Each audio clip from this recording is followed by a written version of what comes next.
ਸਤਿ ਸ੍ਰੀ ਅਕਾਲ। ਤੁਸੀਂ ਦੇਖ ਰਹੇ ਹੋ ਤਖਤ ਪੰਜਾਬ। ਮੈਂ ਤੁਹਾਡੇ ਨਾਲ ਸੁਖਵਿੰਦਰ ਸਿੰਘ। ਮੇਰੇ ਨਾਲ ਉਗੇ ਸਿਆਸੀ ਮਾਹਰ ਪ੍ਰੋਫੈਸਰ ਮਨਜੀਤ ਸਿੰਘ ਮੌਜੂਦ ਨੇ।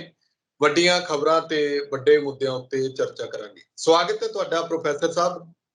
ਧੰਨਵਾਦ ਜੀ ਸੁਖਵਿੰਦਰ ਜੀ। ਸ਼ੁਕਰੀਆ ਪ੍ਰੋਫੈਸਰ ਸਾਹਿਬ। ਸਭ ਤੋਂ ਪਹਿਲਾਂ ਜਿਹਦੀ ਪੂਰੇ ਮੁਲਕ ਦੇ ਵਿੱਚ ਚਰਚਾ ਹੋ ਰਹੀ ਹੈ ਅਗਨੀਪਥ ਨੂੰ ਲੈ ਕੇ, ਪਰ ਪੰਜਾਬ ਦੇ ਵਿੱਚ ਸਿਰਫ ਏਦਾਂ ਲੱਗਦਾ ਕਿ ਸਿਆਸੀ ਲੀਡਰਾਂ ਦੇ ਬਿਆਨ, ਮੁੱਖ ਮੰਤਰੀ ਭਗਵੰਤ ਸਿੰਘ ਮਾਨ ਦਾ ਬਿਆਨ ਸਾਹਮਣੇ ਆ ਰਿਹਾ ਹੈ, ਵਿਰੋਧੀ ਧਿਰ ਵਿੱਚੋਂ ਰਾਜਾ ਵੜਿੰਗ ਹੋ ਗਏ ਜਾਂ ਜਿੰਨੇ ਪ੍ਰਤਾਪ ਸਿੰਘ ਬਾਜਵਾ ਹੋ ਗਏ, ਸਾਰੇ ਕਾਂਗਰਸੀ ਜਿੰਨੇ ਹੋ ਗਏ, ਤੇ ਉਧਰੋਂ ਅਕਾਲੀ ਦਲ ਵਾਲੇ ਵੀ ਟਵੀਟ ਤੋਂ ਟਵੀਟ ਹੋ ਰਹੇ ਨੇ।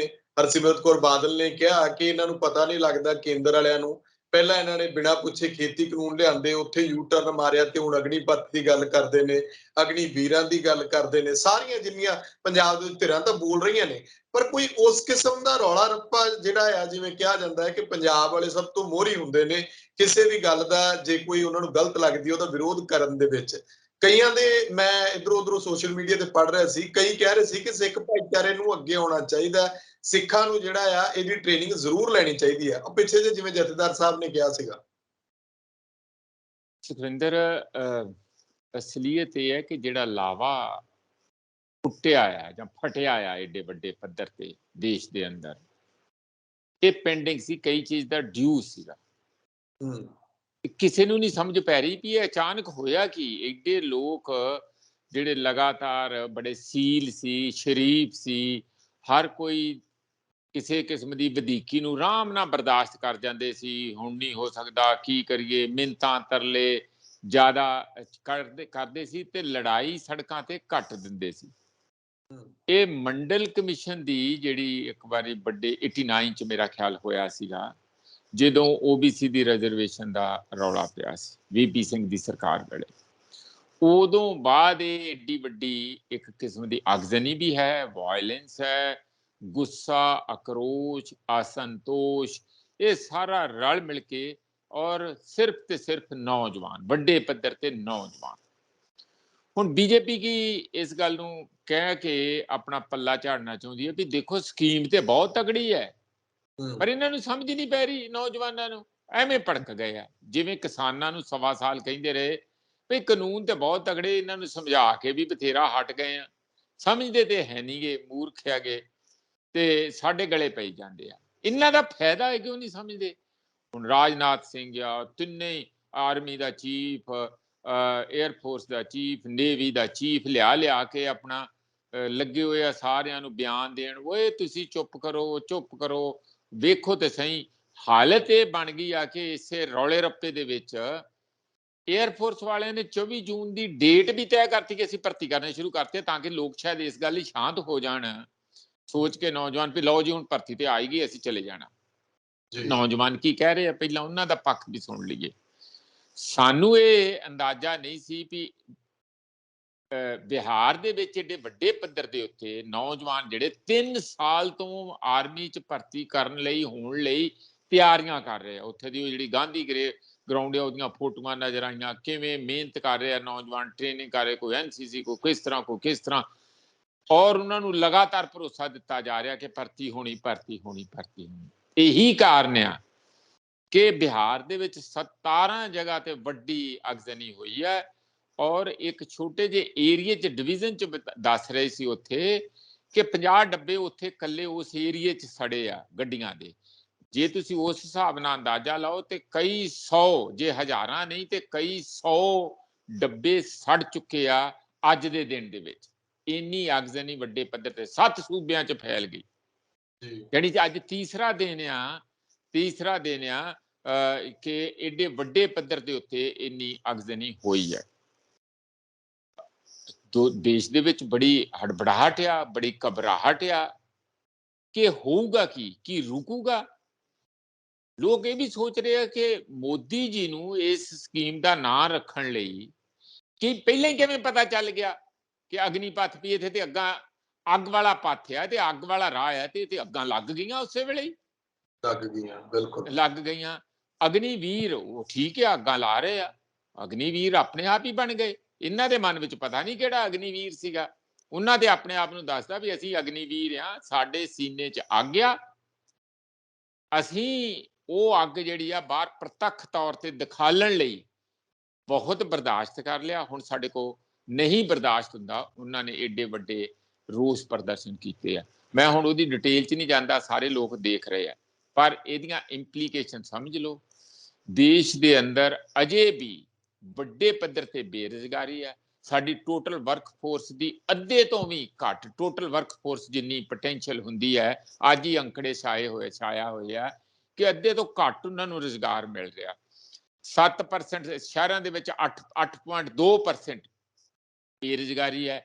ਜਿੱਦਣ 6% ਸੀ, ਕਹਿੰਦੇ ਸੀ 40 ਸਾਲ 'ਚ ਪਿਛਲੇ ਤੋਂ ਸਭ ਤੋਂ ਵੱਧ ਬੇਰੁਜ਼ਗਾਰੀ ਦਾ ਰੇਟ ਆ। ਹੁਣ ਵੀ ਬੇਰੁਜ਼ਗਾਰੀ ਬੜੇ ਵੱਡੇ ਪੱਧਰ ਤੇ। ਉਲਟਾ ਕਰ ਕੀ ਰਹੀ ਸਰਕਾਰ? ਉਹ ਰੁਜ਼ਗਾਰ ਨਹੀਂ ਦੇ ਰਹੀ ਹੈ, ਉਹ ਤੇ ਆਪਣਾ ਮੂੰਹ ਰੱਖ ਕੇ ਵੋਟਾਂ ਬਣਾ ਰਹੀ ਆ। ਕੋਈ ਵੀ ਸਰਕਾਰ ਜਿਹੜੀ ਆਉਂਦੀ ਆ ਇਹ ਵੇਖਦੀ ਵੀ ਵੋਟ ਕਿਵੇਂ ਬਣੂਗੀ। ਆ 1000 ਰੁਪਇਆ ਦੇ ਦਿੱਤਾ ਪੰਜਾਬ ਦੇ ਵਿੱਚ, ਭਗਵੰਤ ਮਾਨ ਸਰਕਾਰ ਨੇ, ਬਾਈ ਇਲੈਕਸ਼ਨ ਆ ਗਈ ਹੈ, 1000 ਰੁਪਇਆ ਦੇ ਦਿੱਤਾ। ਕਿਸੇ ਨੂੰ ਨਹੀਂ, ਕੋਈ ਨਾਂ ਨਹੀਂ, ਕੋਈ ਗੱਲ ਵੀ ਨਹੀਂ ਕਰੂਗਾ। ਵੋਟਾਂ ਲੈ ਲਈਆਂ ਸਾਰੀਆਂ ਔਰਤਾਂ ਨੂੰ 1000 ਰੁਪਇਆ। ਉਲਟਾ ਸਗੋਂ ਜਿਹੜੇ ਗੱਡੀਆਂ ਬੱਸਾਂ ਦੇ ਵਿੱਚ ਬਹਿੰਦੀਆਂ ਸੀ ਮੁਫਤ ਟਿਕਟ ਤੋਂ, ਉਹ ਵੀ ਵਾਪਸ ਲੈਣ ਦੀ ਕੋਸ਼ਿਸ਼ ਕੀਤੀ। ਉਹ ਤੇ ਚਲੋ ਲੋਕਾਂ ਨੇ ਰੌਲਾ ਪਾਇਆ, ਔਰਤਾਂ ਨੇ ਰੌਲਾ ਪਾਇਆ ਤੇ ਵਾਪਸੀ ਨਹੀਂ ਹੋਈ। ਕਹਿਣ ਦਾ ਮੇਰਾ ਮਤਲਬ ਇਹ ਹੈ ਕਿ ਇਹ ਜਿਹੜੀ ਇੰਪਲਾਇਮੈਂਟ ਨਹੀਂ ਹੈ, ਨੌਜਵਾਨ ਚਾਹੁੰਦਾ ਕਿ ਸਾਨੂੰ, ਉਹ ਇਹ ਤੇ ਕਹਿੰਦੇ ਆ ਕਿ ਤੁਸੀਂ ਅਗਨੀਵੀਰ ਦੇਸ਼ ਭਗਤੀ ਲਈ। ਇਹ ਜਿਹੜੇ ਆਰਮੀ ਦੇ ਚੀਫ ਆ ਜਾਂ ਦੂਸਰੇ ਚੀਫ ਹੈ 에ਅਰਫੋਰਸ ਦੇ, ਕੀ ਕਹਿ ਰਹੇ ਆ ਉਹਨਾਂ ਨੂੰ? ਦੇਖੋ ਜੀ, ਤੁਸੀਂ ਤਾਂ ਦੇਸ਼ ਸੇਵਾ ਕਰਨੀ, ਕਰੋ ਦੇਸ਼ ਸੇਵਾ। ਬਿਨਾਂ ਤੁਸੀਂ ਕਿਸੇ ਵੀ ਆਪਣੀ ਫੈਸਿਲਿਟੀ ਦੇ, ਬਿਨਾਂ ਨੌਕਰੀ ਤੋਂ, ਬਿਨਾਂ ਇੱਕ ਵੀ ਪੈਸਾ ਲਿਆ, ਕਰੋ ਦੇਸ਼ ਸੇਵਾ। ਤੁਸੀਂ ਹਰ ਕਿਸਮ ਦੀ ਜਿਹੜੇ ਆਪ ਲੀਡਰ ਹੈ, ਇਹ ਬਿਲਕੁਲ ਕੇਜਰੀਵਾਲ ਵਾਲੀ ਗੱਲ ਆ। आप यहाँ क्या लीडर बने हैं? क्या आप यहाँ सत्ता को हथियाने आए हैं? जिसको सत्ता चाहिए कहीं और चले जाए। जानी सत्ता तो सिर्फ मेरे को चाहिए है, ਤੁਸੀਂ ਨਹੀਂ ਸੱਤਾ ਦੇ ਸਪਨਾ ਲੈ ਸਕਦੇ। ਇਹੀ ਆਰਮੀ ਵਾਲਿਆਂ ਦਾ ਹੁਣ ਐਟੀਟਿਊਡ ਆ ਕਿ ਆਪ ਦੇਸ਼ ਸੇਵਾ ਕਰੋ, ਜੁੱਤੀਆਂ ਘਸਾਓ, ਰੋਟੀ ਨਾ ਖਾਓ, ਦਿਹਾੜੀ 30,000 ਰੁਪਇਆ ਕੀ ਹੈ? ਇੱਕ ਅਨਸਕਿਲਡ ਲੇਬਰ ਦੀ ਇਸ ਵੇਲੇ ਇੰਨੀ ਤਨਖਾਹ ਆ, ਤੁਹਾਨੂੰ ਅਸੀਂ ਇੱਕ ਜੇਬ ਖਰਚਾ ਦੇਵਾਂਗੇ ਤੇ ਫਿਰ ਤੁਹਾਨੂੰ ਚੱਕ ਕੇ ਬਾਹਰ ਮਾਰਾਂਗੇ। ਇਸ ਗੱਲ ਦਾ ਗੁੱਸਾ ਕਿ ਸਾਡੇ ਨਾਲ ਮਜ਼ਾਕ ਕੀਤਾ ਜਾ ਰਿਹਾ ਹੈ। ਸਾਡੇ ਤੋਂ ਮੰਗ ਤੇ ਕੀਤੀ ਜਾ ਰਹੀ ਹੈ ਕਿ ਅਸੀਂ ਆਪਣੀ ਜਾਨ ਹੂਲ ਦਈਏ ਦੇਸ਼ ਲਈ, ਤੇ ਦੇਸ਼ ਦੀ ਜਿਹੜੀ ਸਰਕਾਰ ਹੈ ਉਹ ਸਾਨੂੰ 4 ਸਾਲ ਬਾਅਦ ਕਿਕ ਆਊਟ ਕਰ ਰਹੀ ਹੈ ਕਿ ਨਾ ਜਾਓ, ਜਿੱਥੇ ਮਰਜ਼ੀ ਜਾਓ। ਝੂਠੇ ਦਿਲਾਸੇ, ਝੂਠੇ ਭਰੋਸੇ ਵੀ ਜੇ ਤੁਸੀਂ ਰੱਖਣਾ ਤੇ ਚੱਜ ਨਾਲ ਰੱਖੋ। ਘੱਟੋ ਘੱਟ 10 ਸਾਲ ਦਾ ਤੇ ਕੋਈ ਨਾ ਕੋਈ ਤਰੀਕਾ ਹੋਵੇ, ਫਿਰ ਪੈਨਸ਼ਨ ਦਿਓ, ਸਾਰਿਆਂ ਨੂੰ ਪੈਨਸ਼ਨ ਮਿਲਦੀ ਹੈ। ਅਸਲੀਅਤ ਇਹ ਹੈ ਕਿ ਨਾ ਸਰਕਾਰ ਕੋ ਤਨਖਾਹ ਦੇ ਪੈਸੇ, ਨਾ ਸਰਕਾਰ ਕੋਲੋਂ ਪੈਨਸ਼ਨ ਦੇ ਪੈਸੇ।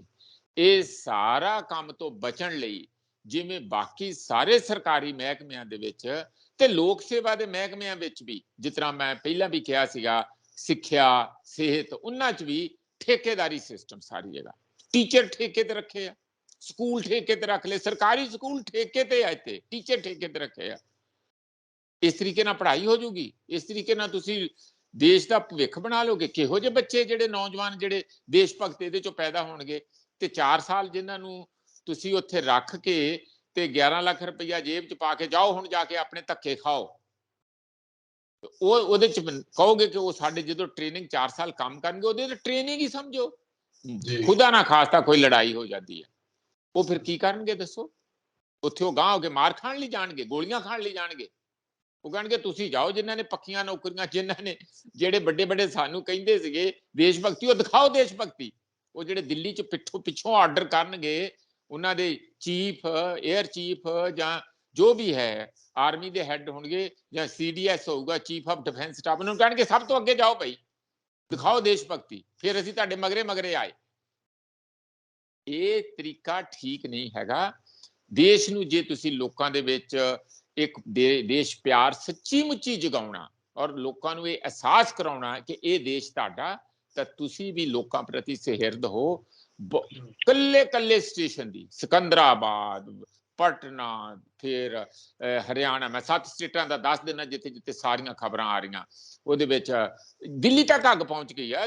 ਅੱਗ ਤੇ ਨਹੀਂ ਪਹੁੰਚੀ, ਦਿੱਲੀ 'ਚ ਪ੍ਰੋਟੈਸਟ ਹੋਇਆ, ਪਲਵਲ, ਹੋਰ ਸਾਰੀ ਜਗ੍ਹਾ, ਬਹੁਤ ਸਾਰੇ, ਜਿਹੜਾ ਗੁਰੂਗ੍ਰਾਮ ਕਹਿੰਦੇ ਉੱਥੇ, ਜਾਨੀ ਦਿੱਲੀ ਚਾਰੇ ਪਾਸੇ ਘੇਰਿਆ ਪਿਆ ਐਜੀਟੇਟਰ ਲੋਕਾਂ ਨੇ। ਇਹ ਤੇ ਜਿਸ ਤਰ੍ਹਾਂ ਇੱਕਦਮ ਬਗਾਵਤ ਹੋਈ ਸੀ 1857 ਦੀ, ਇਹ ਯੂਥ ਦੀ ਬਹੁਤ ਵੱਡੇ ਪੱਧਰ ਤੇ ਬਗਾਵਤ ਆ। 7 ਸੂਬੇ ਜਿਹੜੇ ਆ, ਉੱਤਰਾਂਚਲ ਈਵਨ ਹਿਮਾਚਲ ਚ ਵੀ ਹੋ ਹਟੀ ਆ, ਪੰਜਾਬ ਇਹਦੇ ਤੋਂ ਬਾਹਰ ਆ, ਹਰਿਆਣਾ, ਰਾਜਸਥਾਨ, ਮੱਧ ਪ੍ਰਦੇਸ਼, ਯੂਪੀ, ਬਿਹਾਰ ਇਹਦਾ ਕੇਂਦਰ ਬਿੰਦੂ ਹੈ, ਇਸ ਲਾਵੇ ਫੁੱਟਣ ਦਾ ਕੇਂਦਰ ਬਿੰਦੂ ਹੈ। ਤੇ ਆਰਜੇਡੀ ਨੇ ਸ਼ਨੀਚਰਵਾਰ ਨੂੰ ਬਿਹਾਰ ਬੰਦ ਦਾ ਕਾਲ ਵੀ ਦੇ ਦਿੱਤੀ ਹੈ। ਇਹਦਾ ਮਤਲਬ ਇਹ ਹੈ ਇਹ ਬੰਦ ਨਹੀਂ ਹੋਣ ਵਾਲਾ। ਹੋਣਾ ਇਹ ਚਾਹੀਦਾ ਸੀ ਸੁਖਵਿੰਦਰ, ਤੁਰੰਤ ਪ੍ਰਧਾਨ ਮੰਤਰੀ ਟੀਵੀ ਤੇ ਆਉਂਦੇ। ਮੈਂ ਸਵੇਰ ਦਾ ਟੀਵੀ ਲਾ ਕੇ ਦੇਖੀ ਜਾਣਾ ਕਿ ਪ੍ਰਧਾਨ ਮੰਤਰੀ ਕਦੋਂ ਆਉਣਗੇ ਕਦੋਂ ਆਉਣਗੇ। ਸਭ ਤੋਂ ਪਹਿਲਾਂ ਉਹਨਾਂ ਦੇ ਬਚਨ ਬਿਲਾਸ ਸੁਣੀਏ ਤੇ ਉਹ ਇਹ ਕਹਿ ਦੇਣ भाई हमारी भक्ति में कोई कमी रह गई होगी, हमारी तपस्या में फिर एक बार कोई कमी रह गई, हम ये ऑर्डर वापस लेते हैं, इसको दोबारा सोच के हम लेके आएंगे ताकि जो आक्रोश है वो मट्ठा हो।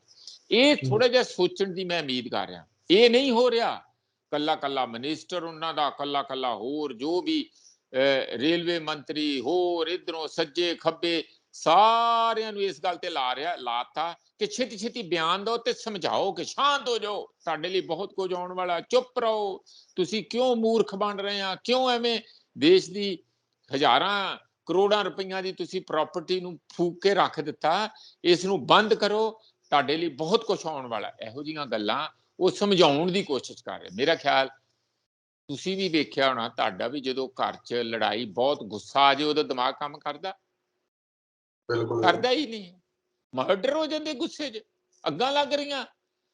ਤੁਸੀਂ ਗੁੱਸਾ ਸ਼ਾਂਤ ਕਰਨ ਲਈ ਸਮਝਾਉਣ ਦਾ ਵੇਲਾ ਨਹੀਂ, ਸਮਝਾਉਣਾ ਪਹਿਲਾਂ ਸੀਗਾ।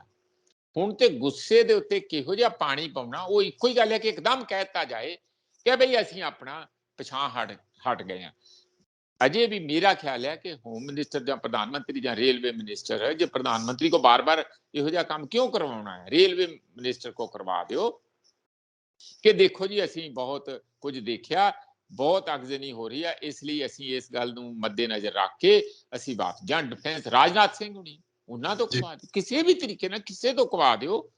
ਇਸ ਨੂੰ ਇੱਕ ਵਾਰੀ ਬਿਲਕੁਲ ਫੁੱਲ ਸਟਾਪ ਲਾਉਣਾ ਚਾਹੀਦਾ।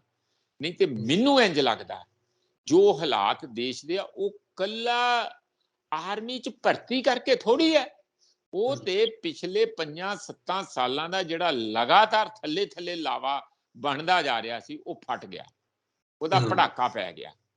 ਹੁਣ ਜੇ ਉਹਨੂੰ ਠੰਡਾ ਕਿਵੇਂ ਕਰਨਾ, ਕੰਟਰੋਲ ਕਿਵੇਂ ਕਰਨਾ, ਰੋਕਣਾ ਕਿਵੇਂ ਆ, ਉਸ ਲਈ ਜ਼ਰੂਰੀ ਹੈ ਕਿ ਲੌਂਗ ਰਨ 'ਚ ਤੇ ਕੋਈ ਸਕੀਮ ਲਿਆਉਣੀ ਪਊ ਨਾ, ਜਿਹੜੀ 2 ਕਰੋੜ ਹਰ ਸਾਲ ਨੌਕਰੀਆਂ ਦੇਣੀਆਂ ਸੀ ਉਹ ਦੇਣ ਹੁਣ।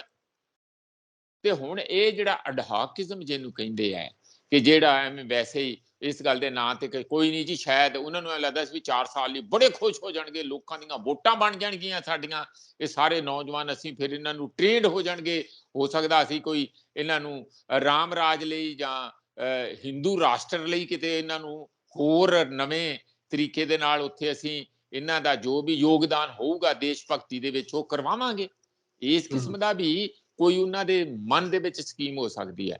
ਸਭ ਤੋਂ ਹੈਰਾਨੀ ਵਾਲੀ ਲਾਸਟ ਗੱਲ ਮੈਂ ਕਹਿਣੀ ਆ ਕਿ ਜਿਹੜੇ ਰਿਟਾਇਰਡ ਵੱਡੇ ਵੱਡੇ ਜਨਰਲ, ਮੈਂ ਤੇ ਸਭ ਤੋਂ ਹੈਰਾਨ ਰਹਿ ਗਿਆ ਜਿਹੜਾ ਬਖਸ਼ੀ ਸਾਹਿਬ ਹੈਗੇ ਆ, ਤੁਸੀਂ ਦੇਖਿਆ ਹੋਣਾ ਅਕਸਰ ਰਿਪਬਲਿਕ ਟੀਵੀ ਤੇ ਪਾਕਿਸਤਾਨ ਵਿਰੁੱਧ ਮੂੰਹ ਚੋਂ ਉਹ ਜਿਵੇਂ ਡਰੈਗਨ ਨਹੀਂ ਅੱਗ ਕੱਢਦੀ, ਉਹ ਏਡੀ ਏਡੀ ਵੱਡੀ ਵੱਡੀ ਅੱਗ ਦੀਆਂ ਲਪਟਾਂ ਨਿਕਲਦੀਆਂ ਪਾਕਿਸਤਾਨ ਕਸ਼ਮੀਰ ਦੇਸ਼ ਉਤੇ, ਦੇਸ਼ ਭਗਤੀ ਦੇ ਜਾਨੀ ਫੁਹਾਰੇ ਛੁੱਟਦੇ ਆ ਉਹਨਾਂ ਚੋਂ।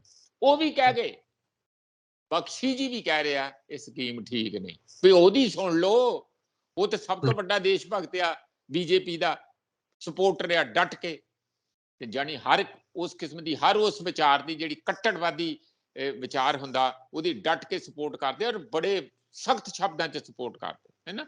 ਤੇ ਜੇ ਉਹਨਾਂ ਦੀ ਸੁਣ ਲਓ, ਜੇ ਤੁਸੀਂ ਕੈਪਟਨ ਅਮਰਿੰਦਰ ਸਿੰਘ ਦੀ ਨਹੀਂ ਸੁਣਨੀ ਜਾਂ ਹੋਰ ਕਿਸੇ ਰਿਟਾਇਰਡ ਵੱਡੇ ਆਰਮੀ ਅਫਸਰ ਦੀ ਨਹੀਂ ਸੁਣਨੀ, ਤਾਂ ਆਪਣੇ ਬੰਦਿਆਂ ਦੀ ਸੁਣ ਕੇ ਇਸ ਸਕੀਮ ਦੇ ਜਿਹੜਾ ਰਿਵਿਊ ਕਰਨਾ ਚਾਹੀਦਾ, ਇਹਨੂੰ ਵਿਦਡਰਾ ਇੱਕ ਵਾਰੀ ਤੁਰੰਤ ਇਹਦੇ ਤੇ ਰੋਕ ਲਾ ਦੇਣੀ ਚਾਹੀਦੀ ਹੈ, ਤਾਂ ਕਿ ਲੋਕਾਂ ਨੂੰ ਜਾਂ ਨੌਜਵਾਨਾਂ ਨੂੰ ਇੱਕ ਵਾਰੀ ਹੋ ਜਾਏ ਕਿ ਹਾਂ ਅਸੀਂ ਇੱਕ ਜਿੱਤ ਕਰ ਲਈ ਹੈ, ਜਾਂ ਉਹਨਾਂ ਦੇ ਮਨ 'ਚ ਹੋ ਜਾਏ ਕਿ ਹਾਂ ਸਾਡੀ ਗੱਲ ਸੁਣੀ ਗਈ ਆ। ਉਦੋਂ ਬਾਅਦ ਠੰਡਾ ਜਦੋਂ ਠੰਡੌਲਾ ਹੋ ਜਾਏ ਜੋ ਮਰਜ਼ੀ ਕਰਨ, ਨਹੀਂ ਤੇ ਜੀ ਹਾਲਾਤ ਜੋ ਬਣਦੇ ਜਾ ਰਹੇ ਆ ਇਸ ਦਾ ਅਸਰ ਸਾਡੀਆਂ ਆਰਮਡ ਫੋਰਸਿਸ ਤੇ ਵੀ ਪਊਗਾ ਪੱਕਾ।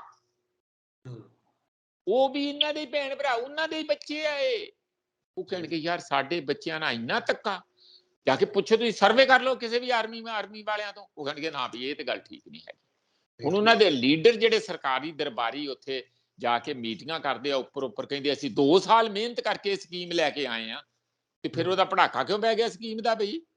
ਜੇ ਤੁਸੀਂ ਇੰਨੀ ਪ੍ਰੀ ਟੈਸਟਿੰਗ ਕਰ ਚੁੱਕੇ ਸੀਗੇ ਤੇ ਤੁਸੀਂ ਪਹਿਲਾਂ ਹੀ ਜਦੋਂ ਕੋਈ ਹਥਿਆਰ ਨੂੰ ਵਰਤਣ ਲੱਗੋ ਤੇ ਉਹ ਤੁਹਾਡੇ ਤੇ ਹੀ ਆ ਕੇ ਡਿੱਗ ਪਏ, ਤਾਂ ਫਿਰ ਕਾਦੀ ਇਹਦਾ ਮਤਲਬ ਤੁਹਾਨੂੰ ਪਤਾ ਹੀ ਕੁਝ ਨਹੀਂ ਹੈਗਾ। ਤੇ 2 ਸਾਲ ਕਾਦੇ ਤੇ ਮਿਹਨਤ ਕੀਤੀ ਹੈ ਤੁਸੀਂ ਇਹ ਨਹੀਂ ਇਮੇਜਿਨ ਕਰ ਸਕੇ, ਕਿਸੇ ਨੂੰ ਪੁੱਛਿਆ ਹੀ ਨਹੀਂ ਚੱਜ ਦੇ ਬੰਦੇ ਨੂੰ ਵੀ ਇਹਦਾ ਜਿਹੜਾ ਰਿਐਕਸ਼ਨ ਜਾਂ ਬੈਕਲੈਸ਼ ਐਡੇ ਵੱਡੇ ਪੱਧਰ ਤੇ ਹੋਊਗਾ ਕਿ ਗੁੱਸਾ ਜਿਹੜਾ ਅੱਗ ਬਣ ਕੇ ਨਿਕਲੂਗਾ।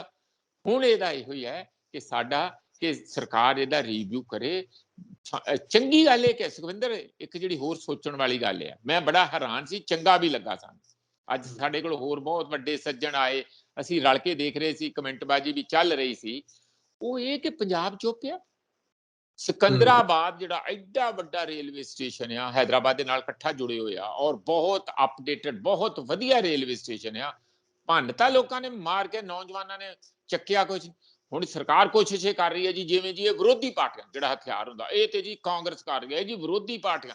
ਕੋਈ ਵਿਰੋਧੀ ਪਾਰਟੀ ਪੂਟੀ ਨਹੀਂ, ਪਹਿਲਾਂ ਵੀ ਤਾਂ ਵਿਰੋਧੀ ਪਾਰਟੀਆਂ ਇੱਥੇ ਸੀਗੀਆਂ, ਇਹੋ ਜਿਹੀਆਂ ਅੱਗਾਂ ਕਿਉਂ ਨਹੀਂ ਲਵਾਤੀਆਂ ਵਿਰੋਧੀ ਪਾਰਟੀ ਨੇ? ਕੋਈ ਨਹੀਂ ਆਪਣਾ ਜੀਵਨ ਝੂਲ ਕੇ ਕਿਸੇ ਵਿਰੋਧੀ ਪਾਰਟੀ ਲਈ ਇੰਨਾ ਕੁਝ ਅੱਗ ਜਨੀ ਜਾਂ ਉਹਦੇ ਚ ਸ਼ਾਮਲ ਹੁੰਦਾ। ਗੋਲੀਆਂ ਚੱਲ ਰਹੀਆਂ, ਇੱਕ ਡੈਥ ਹੋ ਗਈ ਹੈ, ਇੱਕ ਸਿਕੰਦਰਾਬਾਦ ਵਿੱਚ ਇੱਕ ਡੈਥ ਹੋ ਗਈ ਹੈ। ਇਸ ਕਰਕੇ ਇਹ ਐਡੀ ਛੋਟੀ ਗੱਲ ਨਹੀਂ ਹੈ ਜਿੰਨਾ ਉਸ ਨੂੰ ਹਲਕੇ ਦੇ ਵਿੱਚ ਤੁਸੀਂ ਦੂਜਿਆਂ ਦੇ ਪਾਲੇ 'ਚ ਗੇਂਦ ਛੁੱਟ ਕੇ ਚਲੇ ਜਾਓਗੇ। ਪਰ ਚੰਗੀ ਗੱਲ ਇਹ ਹੈ ਕਿ ਜਿਹੜਾ ਪੰਜਾਬ ਨੂੰ ਹਮੇਸ਼ਾ ਤੱਤੇ ਖੂਨ ਵਾਲੇ ਆਤੰਕੀ ਤੇ ਫਲਾਨਾ ਤੇ ਟਮਕਾਣਾ ਦੱਸਿਆ ਜਾਂਦਾ ਸੀਗਾ, ਸਭ ਤੋਂ ਸ਼ਾਂਤੀ ਦੇ ਪੁੰਜ ਸ਼ਾਂਤਮਈ ਜਿਹੜਾ ਅੱਜ ਤੱਕ ਇੱਥੇ ਰਿਹਾ, ਸ਼ਾਂਤੀ ਇੱਥੇ ਰਹੀ, ਕਿਤੇ ਕੋਈ ਇਹੋ ਜਿਹੀ ਅੱਗ ਲੱਗਣ ਵਾਲੀ ਜਾਂ ਉਹੋ ਜਿਹੀ ਘਟਨਾ ਕੋਈ ਨਜ਼ਰ ਨਹੀਂ ਆਈ। ਚੰਗੀ ਗੱਲ ਹੈ, ਅਸੀਂ ਵੀ ਚਾਹੁੰਦੇ ਆ ਕਿ ਸ਼ਾਂਤੀ ਬਣੀ ਰਹੇ, ਪਰ ਜਿਨ੍ਹਾਂ ਮਸਲਿਆਂ ਦੇ ਉੱਤੇ ਸਰਕਾਰ ਦੇ ਨਾਲ ਡਾਇਲੋਗ ਕਰਨ ਦੀ ਲੋੜ ਹੈ ਉਹ ਵੀ ਜ਼ਰੂਰੀ ਨੇ ਤਾਂ ਕਿ ਸਰਕਾਰ ਦੇ ਕੰਨਾਂ ਤੱਕ ਆਵਾਜ਼ ਪਹੁੰਚੇ। ਨਹੀਂ ਤਾਂ ਫਿਰ ਉਹੀ ਖੇਤੀ ਕਾਨੂੰਨਾਂ ਵਾਲਾ ਕੰਮ, ਜਿਵੇਂ ਤੁਸੀਂ ਪ੍ਰੋਫੈਸਰ ਸਾਹਿਬ ਕਹਿ ਰਹੇ ਸੀ ਕਿ ਪ੍ਰਧਾਨ ਮੰਤਰੀ ਸਾਹਿਬ ਬੋਲਣ, ਮੇਰੇ ਧਿਆਨ ਚ ਆ ਰਿਹਾ ਸੀ ਕਿ ਅਗਲੇ ਦਿਨਾਂ ਦੇ ਵਿੱਚ ਐਤਵਾਰ ਨੂੰ ਜਿਹੜਾ ਉਹ ਹਰ ਹਫ਼ਤੇ ਕਰਦੇ ਨੇ ਮਨ ਕੀ ਬਾਤ ਪ੍ਰੋਗਰਾਮ, ਲੋਕ ਉਡੀਕਣਗੇ ਕਿ ਸ਼ਾਇਦ ਉਦੋਂ ਹੀ ਪ੍ਰਧਾਨ ਮੰਤਰੀ ਸਾਹਿਬ ਆ ਕੇ ਦੱਸ ਦੇਣ ਕਿ ਆਖਿਰਕਾਰ ਗਲਤੀ ਕਿੱਥੇ ਹੋ ਗਈ। ਪਰ ਚਲੋ ਇਹਨਾਂ ਨੇ ਤਾਂ ਉਸ ਢੰਗ ਨਾਲ ਚੱਲਣਾ ਹੈ। ਮੇਰਾ ਪ੍ਰੋਫੈਸਰ ਓਵਰਆਲ ਧਿਆਨ ਜਾ ਰਿਹਾ ਸੀ, ਜਿਵੇਂ ਆਪਾਂ ਗੱਲਾਂ ਅੱਗੇ ਵੀ ਕਰਦੇ ਆ ਕਿ ਬੇਰੁਜ਼ਗਾਰ ਬੜੀ ਵੱਡੀ ਗਿਣਤੀ ਦੇ ਵਿੱਚ ਨੇ, ਪੂਰੇ ਮੁਲਕ ਦੇ ਵਿੱਚ ਕਰੋੜਾਂ ਦੀ ਗਿਣਤੀ ਦੇ ਵਿੱਚ ਨੇ, ਜਿਹੜੇ ਕਹਿੰਦੇ ਕਿ 2-2 ਕਰੋੜ ਨੌਕਰੀਆਂ ਦੇਣੀਆਂ ਹਰ ਸਾਲ, ਤਾਂ ਉਹ ਤੋਂ ਅੰਦਾਜ਼ਾ ਲੱਗ ਜਾਂਦਾ। ਪਰ ਬੇਰੁਜ਼ਗਾਰਾਂ ਦੀਆਂ ਕੋਈ ਯੂਨੀਅਨ, ਕੋਈ ਤਾਕਤ ਇਹੋ ਜੀ, ਜਿਵੇਂ ਕਿਸਾਨੀ ਅੰਦੋਲਨ ਚੱਲਿਆ, ਸੰਯੁਕਤ ਕਿਸਾਨ ਮੋਰਚਾ ਬਣਿਆ, ਇੱਕ ਤਾਕਤ ਚਿਹਰੇ ਆਏ 2-4 ਸਾਹਮਣੇ, ਰਾਜੋਆਣਾ ਸਾਹਿਬ ਵਰਗੇ, ਟਕੈਤ ਸਾਹਿਬ ਵਰਗੇ ਨੈਸ਼ਨਲ ਪੱਧਰ ਉੱਤੇ, ਏਦਾਂ ਕੋਈ ਬੇਰੁਜ਼ਗਾਰਾਂ ਦੇ ਵਿੱਚੋਂ ਕੋਈ ਵੱਡਾ ਮੋਰਚਾ ਮੈਨੂੰ ਲੱਗਦਾ ਕਿ ਬਣਨਾ ਚਾਹੀਦਾ, ਸੰਯੁਕਤ ਬੇਰੁਜ਼ਗਾਰ ਮੋਰਚਾ ਟਾਈਪ ਬਣ ਜੇ, ਤਾਂ ਕਿ ਸਾਰੇ ਬੇਰੁਜ਼ਗਾਰ ਉਹਦੇ ਝੰਡੇ ਦੇ ਥੱਲੇ ਹੋਣ ਤੇ ਅਗਵਾਈ ਵੀ ਸਿਰਫ ਨੌਜਵਾਨਾਂ ਦੇ ਕੋਲ ਹੋਵੇ। ਤੁਹਾਡੇ ਮੂੰਹ 'ਚ ਘਿਓ ਸ਼ੱਕਰ ਇਹ ਹੋ ਜੇ ਤੇ ਕੁਝ ਬਚਾਅ ਹੋ ਜੂ, ਦੇਸ਼ ਦਾ ਵੀ, ਦੇਸ਼ ਦੀ ਅਰਥ ਵਿਵਸਥਾ ਦਾ ਵੀ। ਕੋਸ਼ਿਸ਼ਾਂ ਵੀ ਹੋਣਗੀਆਂ ਸ਼ਾਇਦ ਅੱਗੇ ਨਾਲੋਂ ਜ਼ਿਆਦਾ, ਇਸ ਗੱਲ ਦਾ ਕੋਈ ਪੱਕਾ ਪਲੇਟਫਾਰਮ, ਗੱਲਾਂ ਚੱਲ ਰਹੀਆਂ, ਖਬਰਾਂ ਵੀ ਆ ਰਹੀਆਂ ਕਿ ਇਹੋ ਜਿਹੀ ਸ਼ਾਇਦ ਕੋਈ ਕੋਸ਼ਿਸ਼ ਹੋਏ, ਨੌਜਵਾਨ ਬਚਾਓ, ਰੁਜ਼ਗਾਰ ਦਿਓ, ਇਸ ਤਰ੍ਹਾਂ ਦਾ ਕੋਈ ਮੋਰਚਾ ਬਣਨਾ ਚਾਹੀਦਾ ਆ। ਇਹ ਗੱਲ ਦਾ ਵੀ ਸਮਝੋ ਕਿ ਜੋ ਐਡਾ ਲੰਬਾ ਕਿਸਾਨਾਂ ਦਾ ਸੰਘਰਸ਼ ਚੱਲਿਆ ਸੀ, ਸਾਂਝਾ ਸੰਘਰਸ਼ ਚੱਲਿਆ ਸੀ, ਜਿਹੜਾ ਜਨਤਕ ਰੂਪ ਲੈ ਚੁੱਕਾ ਸੀਗਾ ਔਰ ਬੜਾ ਡਿਸਪਲਿਨ ਢੰਗ ਨਾਲ ਚੱਲਿਆ ਸੀ, ਉਹਨਾਂ ਸਾਰੀਆਂ ਚੀਜ਼ਾਂ ਦਾ ਵੀ ਇਸ ਮੂਵਮੈਂਟ ਦੇ ਉੱਤੇ ਅਸਰ ਹੈ। ਮੈਂ ਇੱਕ ਗੱਲ ਨੋਟ ਕਰ ਰਿਹਾ, ਆ ਦੇਖੋ ਹੁਣ ਸਾਡੇ ਪੰਜਾਬ ਦੇ ਹਾਲਾਤ, 3 ਮਹੀਨੇ ਨਹੀਂ ਸਰਕਾਰ ਬਣੀ ਨੂੰ ਹੋਏ, 3 ਮਹੀਨੇ ਲਾ ਲਓ ਬਣੀ ਨੂੰ ਹੋ ਗਏ, ਲੋਕਾਂ ਨੇ ਖਾਟ ਖੜੀ ਕੀਤੀ ਪਈ ਹੈ। ਇਹ ਕਿੱਥੋਂ ਇੰਨਾ ਗੁੱਸਾ, ਇੱਕਦਮ ਲੋਕਾਂ 'ਚ ਅਸੰਤੋਸ਼ ਇੰਨਾ ਕਿੱਥੋਂ ਆ ਗਿਆ? ਕਿਉਂਕਿ ਲੋਕਾਂ ਨੂੰ ਬੁਰਾ ਹੀ ਹਾਲ ਲੋਕਾਂ ਦਾ ਇੰਨਾ ਕਰਤਾ, ਲੋਕਾਂ ਨੂੰ ਇੰਨਾ ਧੱਕੇ ਦੇ ਕੇ ਲੋਕਾਂ ਦੀ ਹਾਲਤ ਹੀ ਇੰਨੀ ਖਸਤਾ ਕੀਤੀ ਹੋਈ ਹੈ ਕਿ ਲੋਕੀ ਹੁਣ ਉਹਨਾਂ ਦੀ ਬਰਦਾਸ਼ਤ ਤੋਂ ਬਾਹਰ ਹੋ ਗਿਆ, ਉਹ ਬਾਗੀ ਹੋ ਰਹੇ। ਇਹ ਬਗਾਵਤੀ ਸੁਰਾਂ ਜਿਹੜੀਆਂ ਨੌਜਵਾਨਾਂ ਨੇ ਅਗਵਾਈ ਕਰਕੇ ਇਸ ਵੇਲੇ ਪੂਰੇ ਦੇਸ਼ ਦੇ ਵਿੱਚ ਅੱਗਾਂ ਲਾ ਕੇ ਆਪਣਾ ਪ੍ਰੋਟੈਸਟ ਕੀਤਾ, ਮੈਂ ਅੱਗਾਂ ਲਾਉਣ ਦੇ ਬਿਲਕੁਲ ਹੱਕ 'ਚ ਨਹੀਂ ਹੈਗਾ, ਮੈਂ ਸਾਫ਼ ਦੱਸ ਦਿਆਂ, ਦੇਸ਼ ਦੀ ਪ੍ਰਾਪਰਟੀ ਹੈ, ਸਾਡੀ ਆਪਣੀ ਪ੍ਰਾਪਰਟੀ ਹੈ। ਪਰ ਜੋ ਉਹਨਾਂ ਨੂੰ ਹੱਥ ਲੱਗਾ, ਜਿਵੇਂ ਗੁੱਸੇ ਦੇ ਵਿੱਚ ਤੇ ਕੋਈ ਚੰਗੇ ਕੰਮ ਹੁੰਦੇ ਨਹੀਂ, ਤੇ ਗੁੱਸੇ 'ਚ ਜਿਹੜਾ ਇਹਨਾਂ ਨੇ ਸਾਰਾ ਕੁਝ ਕਰਕੇ ਦਿਖਾਇਆ, ਇਸ ਗੱਲ ਤੋਂ ਸਮਝਣ ਦੀ ਲੋੜ ਆ ਕਿ ਸਾਡੇ ਦੇਸ਼ ਦੇ ਅਸਲ 'ਚ ਹਾਲਾਤ ਕਿੰਨੇ ਖਸਤਾ, ਕਿੰਨੇ ਬੜੇ ਡੈਲੀਕੇਟ ਤੇ ਸੈਂਸਿਟਿਵ ਹੋ ਚੁੱਕੇ ਆ, ਜਿਹਨੂੰ ਇੰਜ ਕਹਿੰਦੇ ਆ ਸੰਵੇਦਨਸ਼ੀਲ ਹੋ ਚੁੱਕੇ ਆ ਰਾਜਨੀਤਿਕ ਤੌਰ ਤੇ। ਅਸੀਂ ਕਿੰਨੇ ਸਾਲਾਂ ਦਾ ਸੁਖਵਿੰਦਰ ਇਸ ਗੱਲ ਦੀ ਦਵਾਈ ਪਾਉਂਦੇ ਆ ਕਿ ਦੇਸ਼ ਨੂੰ ਇਕੱਠਾ ਰੱਖੋ, ਦੇਸ਼ ਦੇ ਵਿੱਚ ਇੰਨੀ ਲੋਕਾਂ 'ਚ ਜ਼ਹਿਰ ਮਤ ਭਰੋ, ਲੋਕਾਂ ਦੇ ਕੰਮ ਕਰੋ, ਇੰਪਲਾਇਮੈਂਟ ਦਿਓ, ਹੋਰ ਸਿਸਟਮ ਨੂੰ ਸੁਧਾਰੋ, ਸਿਸਟਮ ਚੱਲੇ। ਨਹੀਂ ਸੁਣਦੇ। ਉਹਦਾ ਉਸ ਦਾ ਜਿਹੜਾ ਪਹਿਲਾ ਝਟਕਾ, ਵੱਡਾ ਝਟਕਾ ਤੂਫਾਨੀ, ਇਹ ਜਿਹੜਾ ਇੱਕ ਕਿਸਮ ਦਾ ਆਇਆ ਸਮੁੰਦਰੀ ਤੂਫਾਨ, ਜਿਵੇਂ ਚੱਕ ਕੇ ਮਾਰਦਾ ਸਾਰਾ ਕੁਝ ਪਰਾਂ, ਬੜੇ ਵੱਡੀਆਂ ਚੀਜ਼ਾਂ ਪੁੱਟ ਕੇ ਸੁੱਟ ਦਿੰਦਾ, ਉਹ ਸ਼ਕਤੀ ਅੱਜ ਪਹਿਲੀ ਵਾਰੀ ਫਿਰ ਇਹ ਨੌਜਵਾਨਾਂ ਦੇ ਗੁੱਸੇ 'ਚੋਂ ਦੇਖਣ ਨੂੰ ਮਿਲੀ ਹੈ। ਇਸ ਤੋਂ ਸਰਕਾਰਾਂ ਨੂੰ ਸਮਝਣਾ ਚਾਹੀਦਾ ਕਿ ਜੇ ਦੇਸ਼ ਦੇ ਵਿੱਚ ਰਾਜ ਕਰਨਾ ਜਾਂ ਦੇਸ਼ ਨੂੰ ਇਕੱਠੇ ਰੱਖਣਾ, ਦੇਸ਼ ਦੇ ਵਿੱਚ ਸ਼ਾਂਤੀ ਤੇ ਚਾਹੀਦੀ ਹੈ। ਜੇ ਦੇਸ਼ ਦੀ ਤਰੱਕੀ ਕਰਨੀ ਹੈ ਤੇ ਕਾਰਪੋਰੇਟ ਤਾਂ ਹੀ ਆ ਕੇ ਕਰਨਗੇ, ਇੱਥੇ ਇਨਵੈਸਟ ਕਰਨਗੇ, ਜੇ ਦੇਸ਼ ਦੇ ਅੰਦਰ ਕੋਈ ਨਾ ਕੋਈ ਵਿਵਸਥਾ ਹੈਗੀ ਆ, ਕੋਈ ਨਾ ਕੋਈ ਰੂਟੀਨ ਹੈਗਾ, ਕੋਈ ਨਾ ਕੋਈ ਲੋਕਾਂ ਨੂੰ ਕਾਨੂੰਨ 'ਚ ਭਰੋਸਾ ਹੈਗਾ, ਕਾਨੂੰਨ ਤੋਂ ਕੋਈ ਡਰ ਹੈਗਾ। ਜੇ ਇਹ ਚੀਜ਼ਾਂ ਹੀ ਖਤਮ ਹੋ ਗਈਆਂ ਤਾਂ ਫਿਰ ਤੂੰ ਕੌਣ ਤੇ ਮੈਂ ਕੌਣ, ਜਿਹਦੇ ਹੱਥ ਡਾਂਗ ਉਹਦਾ ਹੀ ਕਾਨੂੰਨ ਹੋਊਗਾ। ਉਸ ਨੂੰ ਅਨਾਰਕੀ ਵੱਲ ਨੂੰ ਅੱਜ ਸ਼ਬਦ ਵਰਤ ਰਹੇ ਆ ਮੀਡੀਆ ਵਾਲੇ, ਅਨਾਰਕੀ ਹੋ ਗਈ, ਇਹ ਹੋ ਗਿਆ। ਪਹਿਲਾਂ ਕਿੱਥੇ ਸੁੱਤੇ ਸੀ ਵੀ? ਤੁਸੀਂ ਕਿਉਂ ਨਹੀਂ ਸਰਕਾਰਾਂ ਤੇ ਦਬਾਅ ਪਾਇਆ? ਉਦੋਂ ਤੇ ਤੁਸੀਂ ਸਰਕਾਰਾਂ ਦੇ ਢੰਡੋਰਚੀ ਬਣੇ ਸੀ, ਕੀਰਤਨ ਕਰਦੇ ਸੀ ਰੋਜ਼ ਮੋਦੀ ਦਾ ਤੇ ਹੋਰ ਸਾਰਿਆਂ ਦਾ ਬੈਠ ਕੇ। ਜਿਸ ਦਿਨ ਉਹਨਾਂ ਨੂੰ ਸਮਝਾਉਣ ਦੀ ਤੇ ਵਾਰਨਿੰਗ ਦੇਣ ਦੀ ਲੋੜ ਸੀ, ਇਹ ਮੀਡੀਆ ਗੋਦੀ ਮੀਡੀਆ ਬਣਿਆ ਬੈਠਾ ਸੀ, ਕਿਉਂ ਨਹੀਂ ਕੀਤਾ? ਹੁਣ ਜਦੋਂ ਸਾਹਮਣੇ ਦੇਖਣ ਲੱਗਾ, ਹੁਣ ਪਿੱਟ ਪਟਾਕੇ ਪਾ ਰਹੇ, ਆਹ ਹੋ ਗਿਆ, ਆਹ ਹੋ ਗਿਆ। ਇਸ ਲਈ ਜ਼ਰੂਰੀ ਹੈ ਮੀਡੀਆ ਆਪਣੀ ਭੂਮਿਕਾ ਨਿਭਾਏ, ਬਾਕੀ ਸਾਰੇ ਇੰਟੈਲੈਕਚੁਅਲ ਆਪਣੀ ਭੂਮਿਕਾ ਨਿਭਾਉਣ ਤੇ ਦਬਾਅ ਬਣਾਉਣ ਸਰਕਾਰ ਤੇ ਕਿ ਉਹ ਰਸਤੇ ਤੇ ਆਵੇ। ਇੱਥੇ ਸਿਰਫ ਤੇ ਸਿਰਫ ਗਿਣੇ ਚੁਣੇ ਕਾਰਪੋਰੇਟਾਂ ਦਾ ਦੇਸ਼ ਨਹੀਂ ਹੈ, ਸਮੁੱਚੇ ਦੇਸ਼ ਵਾਸੀਆਂ ਦਾ ਦੇਸ਼ ਹੈ। ਉਹਨਾਂ ਵੱਲ ਵੀ ਧਿਆਨ ਦੇਵੇ ਸਰਕਾਰ। ਸਰਕਾਰ ਨੂੰ ਧਿਆਨ ਦੇਣਾ ਚਾਹੀਦਾ। ਉਮੀਦ ਕਰਾਂਗੇ ਕਿ ਜਿਹੜੀ ਨੌਜਵਾਨਾਂ ਦੀ ਸ਼ਕਤੀ, ਉਹਨੂੰ ਇੱਕ ਜਿਵੇਂ ਕਿਸਾਨਾਂ ਨੂੰ ਤਾਕਤ ਦਿੱਤੀ ਗਈ ਕਿ ਸ਼ਾਂਤਮਈ ਰਹਿ ਕੇ ਆਪਣੀ ਆਵਾਜ਼ ਚੁੱਕਣ, ਤੇ ਉਹੋ ਜਿਹਾ ਕੋਈ ਮਾਹੌਲ ਬਣੇ ਤਾਂ ਕਿ ਸਾਰੇ ਬੇਰੁਜ਼ਗਾਰ ਜਿਹੜੇ ਨੇ ਉਹ ਸਰਕਾਰ ਦੇ ਖਿਲਾਫ ਜੇ ਇਕਜੁੱਟ ਹੋਣਾ ਚਾਹੁੰਦੇ ਨੇ ਤਾਂ ਇੱਕ ਸ਼ਾਂਤਮਈ ਢੰਗ ਦੇ ਨਾਲ, ਤਾਂ ਕਿ ਨਾ ਉਹਨਾਂ ਨੂੰ ਦਿੱਕਤ ਆਏ, ਨਾ ਆਮ ਲੋਕਾਂ ਨੂੰ। ਸ਼ਹਾਦਤਾਂ ਵੀ ਸ਼ਾਂਤੀ ਦੇ ਢੰਗ ਨਾਲ ਜਿਵੇਂ ਕਿਸਾਨਾਂ ਨੇ ਪਾਈਆਂ, ਉਹ ਸਾਰੀਆਂ ਇੱਕ ਮਿਸਾਲ ਬਣ ਜਾਂਦੀਆਂ ਨੇ। ਪ੍ਰੋਫੈਸਰ ਸਾਹਿਬ, ਅਗਲੀ ਗੱਲ ਮੈਂ ਪੰਜਾਬ ਦੀਆਂ ਇਲੈਕਸ਼ਨ ਦੇ ਵੱਲ ਜੇ ਆਵਾਂ, ਸੰਗਰੂਰ ਦੀ ਚੋਣ ਨੂੰ ਲੈ ਕੇ ਮੈਦਾਨ ਕਾਫੀ ਭਖਿਆ ਹੋਇਆ। ਮੁੱਖ ਮੰਤਰੀ ਸਾਹਿਬ ਤਾਂ ਉੱਥੇ ਰੋਡ ਸ਼ੋਅ ਕਰ ਰਹੇ ਨੇ ਕਸਬਿਆਂ ਪਿੰਡਾਂ ਦੇ ਵਿੱਚ ਜਾ ਕੇ। ਉੱਥੇ ਇੱਕ ਗੱਲ ਮੈਂ ਉਹਨਾਂ ਦੇ ਰੋਡ ਸ਼ੋਅ 'ਚ ਸੁਣ ਰਿਹਾ ਸੀ, ਮੁੱਖ ਮੰਤਰੀ ਸਾਹਿਬ ਕਹਿੰਦੇ ਕਿ ਜੇ ਅਸੀਂ ਕੁਝ ਗਲਤ ਕਰਦੇ ਆ ਤੇ ਸਾਨੂੰ ਕੰਨੋਂ ਫੜ ਕੇ ਸਮਝਾ ਦਿਓ, ਸਾਨੂੰ ਦੱਸ ਦਿਓ, ਅਸੀਂ ਉਹਦੇ ਉੱਤੇ ਫਿਰ ਧਿਆਨ ਦੇਵਾਂਗੇ। ਲੋਕ ਤਾਂ ਬੜੇ ਆਪਣੇ ਤੌਰ ਦੇ ਉੱਤੇ ਜਿਹੜੇ ਧਰਨਾਕਾਰੀ, ਪ੍ਰਦਰਸ਼ਨਕਾਰੀ ਮਗਰ ਤੁਰੇ ਫਿਰਦੇ ਨੇ, ਉਹ ਕਹਿ ਤਾਂ ਰਹੇ ਨੇ ਕਿ ਭਾਈ ਆਹ ਗਲਤ ਆ। ਮੈਂ ਹੈਰਾਨ ਇਸ ਗੱਲ ਨੂੰ ਆ ਕਿ ਮੰਤਰੀ ਜਾ ਕੇ ਆਮ ਆਦਮੀ ਪਾਰਟੀ ਦੇ, ਉਹ ਵੀ ਮਿਲਦੇ ਨੇ ਧਰਨਾਕਾਰੀਆਂ ਨੂੰ। ਚਲੋ ਵਿਰੋਧੀਆਂ ਨੇ ਤਾਂ ਮਿਲਣਾ ਹੋਇਆ, ਉਹਨਾਂ ਨੇ ਤਾਂ ਸਾਥ ਦੇਣਾ ਆ ਕਿ ਤੁਸੀਂ ਧਰਨੇ ਦਿਓ, ਅਸੀਂ ਵੀ ਤੁਹਾਡੇ ਨਾਲ ਆ। ਪਰ ਸਰਕਾਰ ਦੇ ਮੰਤਰੀ ਦਾ ਜਾਣਾ, ਤੁਹਾਡੀ ਸਰਕਾਰ ਹੈ, ਤੁਸੀਂ ਮਸਲੇ ਦਾ ਹੱਲ ਕਰੋ। ਉੱਥੇ ਜਾ ਕੇ ਉਹਨਾਂ ਨੂੰ ਸਮਝਾਉਣ ਦਾ ਤਾਂ ਕੋਈ ਫਾਇਦਾ ਨਹੀਂ, ਕਿਉਂਕਿ ਉਹਨਾਂ ਨੇ ਸਮਝਣਾ ਨਹੀਂ। ਉਹਨਾਂ ਦੇ ਮਸਲੇ ਦਾ ਹੱਲ ਕਰ ਦਿਓ, ਆਪੇ ਸਮਝ ਜਾਣਗੇ। ਸੁਖਵਿੰਦਰ, ਇਹ ਮੈਂ ਤੇ ਇਹੀ ਗੱਲ ਦੇਖ ਰਿਹਾ ਕਿ ਸਾਡੇ ਪੰਜਾਬ ਦੀ ਸਰਕਾਰ ਨੂੰ, ਭਗਵੰਤ ਮਾਨ ਦੀ ਸਰਕਾਰ ਨੂੰ ਵੀ ਸਮਝ ਲੈਣਾ ਚਾਹੀਦਾ ਕਿ ਇਹ ਪੰਜਾਬ ਦੀ ਸਰਕਾਰ ਆ ਤੇ ਪੰਜਾਬੀਆਂ ਵੱਲੋਂ ਬਣਾਈ ਹੋਈ ਸਰਕਾਰ ਆ। ਇੱਧਰ ਉੱਧਰ ਝਾਕਣਾ ਬੰਦ ਕਰਨ। ਪਹਿਲੀ ਗੱਲ, ਇਹਨਾਂ ਦੀ ਐਫੀਸ਼ੀਐਂਸੀ ਵੱਧ ਜੂਗੀ। ਦੂਜਿਆਂ ਦੇ ਕਹਿਣ ਦੇ ਉੱਤੇ ਐਕਸ਼ਨ ਨਾ ਲੈਣ, ਆਪਣੀ ਸੋਚ ਨਾਲ ਜਿਸ ਕਰਕੇ ਲੋਕਾਂ ਨੇ ਵੋਟਾਂ ਪਾਈਆਂ ਉਹਨੂੰ ਐਡਰੈਸ ਕਰਨ। ਨਹੀਂ ਤੇ ਹੋ ਹੀ ਨਹੀਂ ਸਕਦਾ ਕਿ ਇੰਨੇ ਥੋੜੇ ਸਮੇਂ 'ਚ ਇੰਨੀ ਬਗਾਵਤ। ਅਮਨ ਅਰੋੜਾ, ਹੋਰ ਉੱਥੇ ਕਟਾਰੂ ਚੱਕ, ਇਹਨਾਂ ਦੇ ਲਾਲ ਚੰਦ ਕਟਾਰੂ ਚੱਕ, ਔਰ ਮਿਨਿਸਟਰ ਹੈ, ਹਾਂਜੀ, ਉਹਨਾਂ ਦੇ ਨਾਲ ਹੋਰ ਬੰਦੇ ਪਤਵੰਤੇ ਸੱਜਣ। ਦੇਖੋ, ਅਮਨ ਅਰੋੜੇ ਦਾ ਇੱਕ ਆਪਣੀ ਉਸ ਏਰੀਏ ਦੇ ਵਿੱਚ ਬੜੀ ਪੈਂਠ ਹੈਗੀ ਹੈ। ਨਹੀਂ ਭੱਜਣਾ ਪਿਆ ਉੱਥੋਂ ਮੀਟਿੰਗ ਚੋਂ।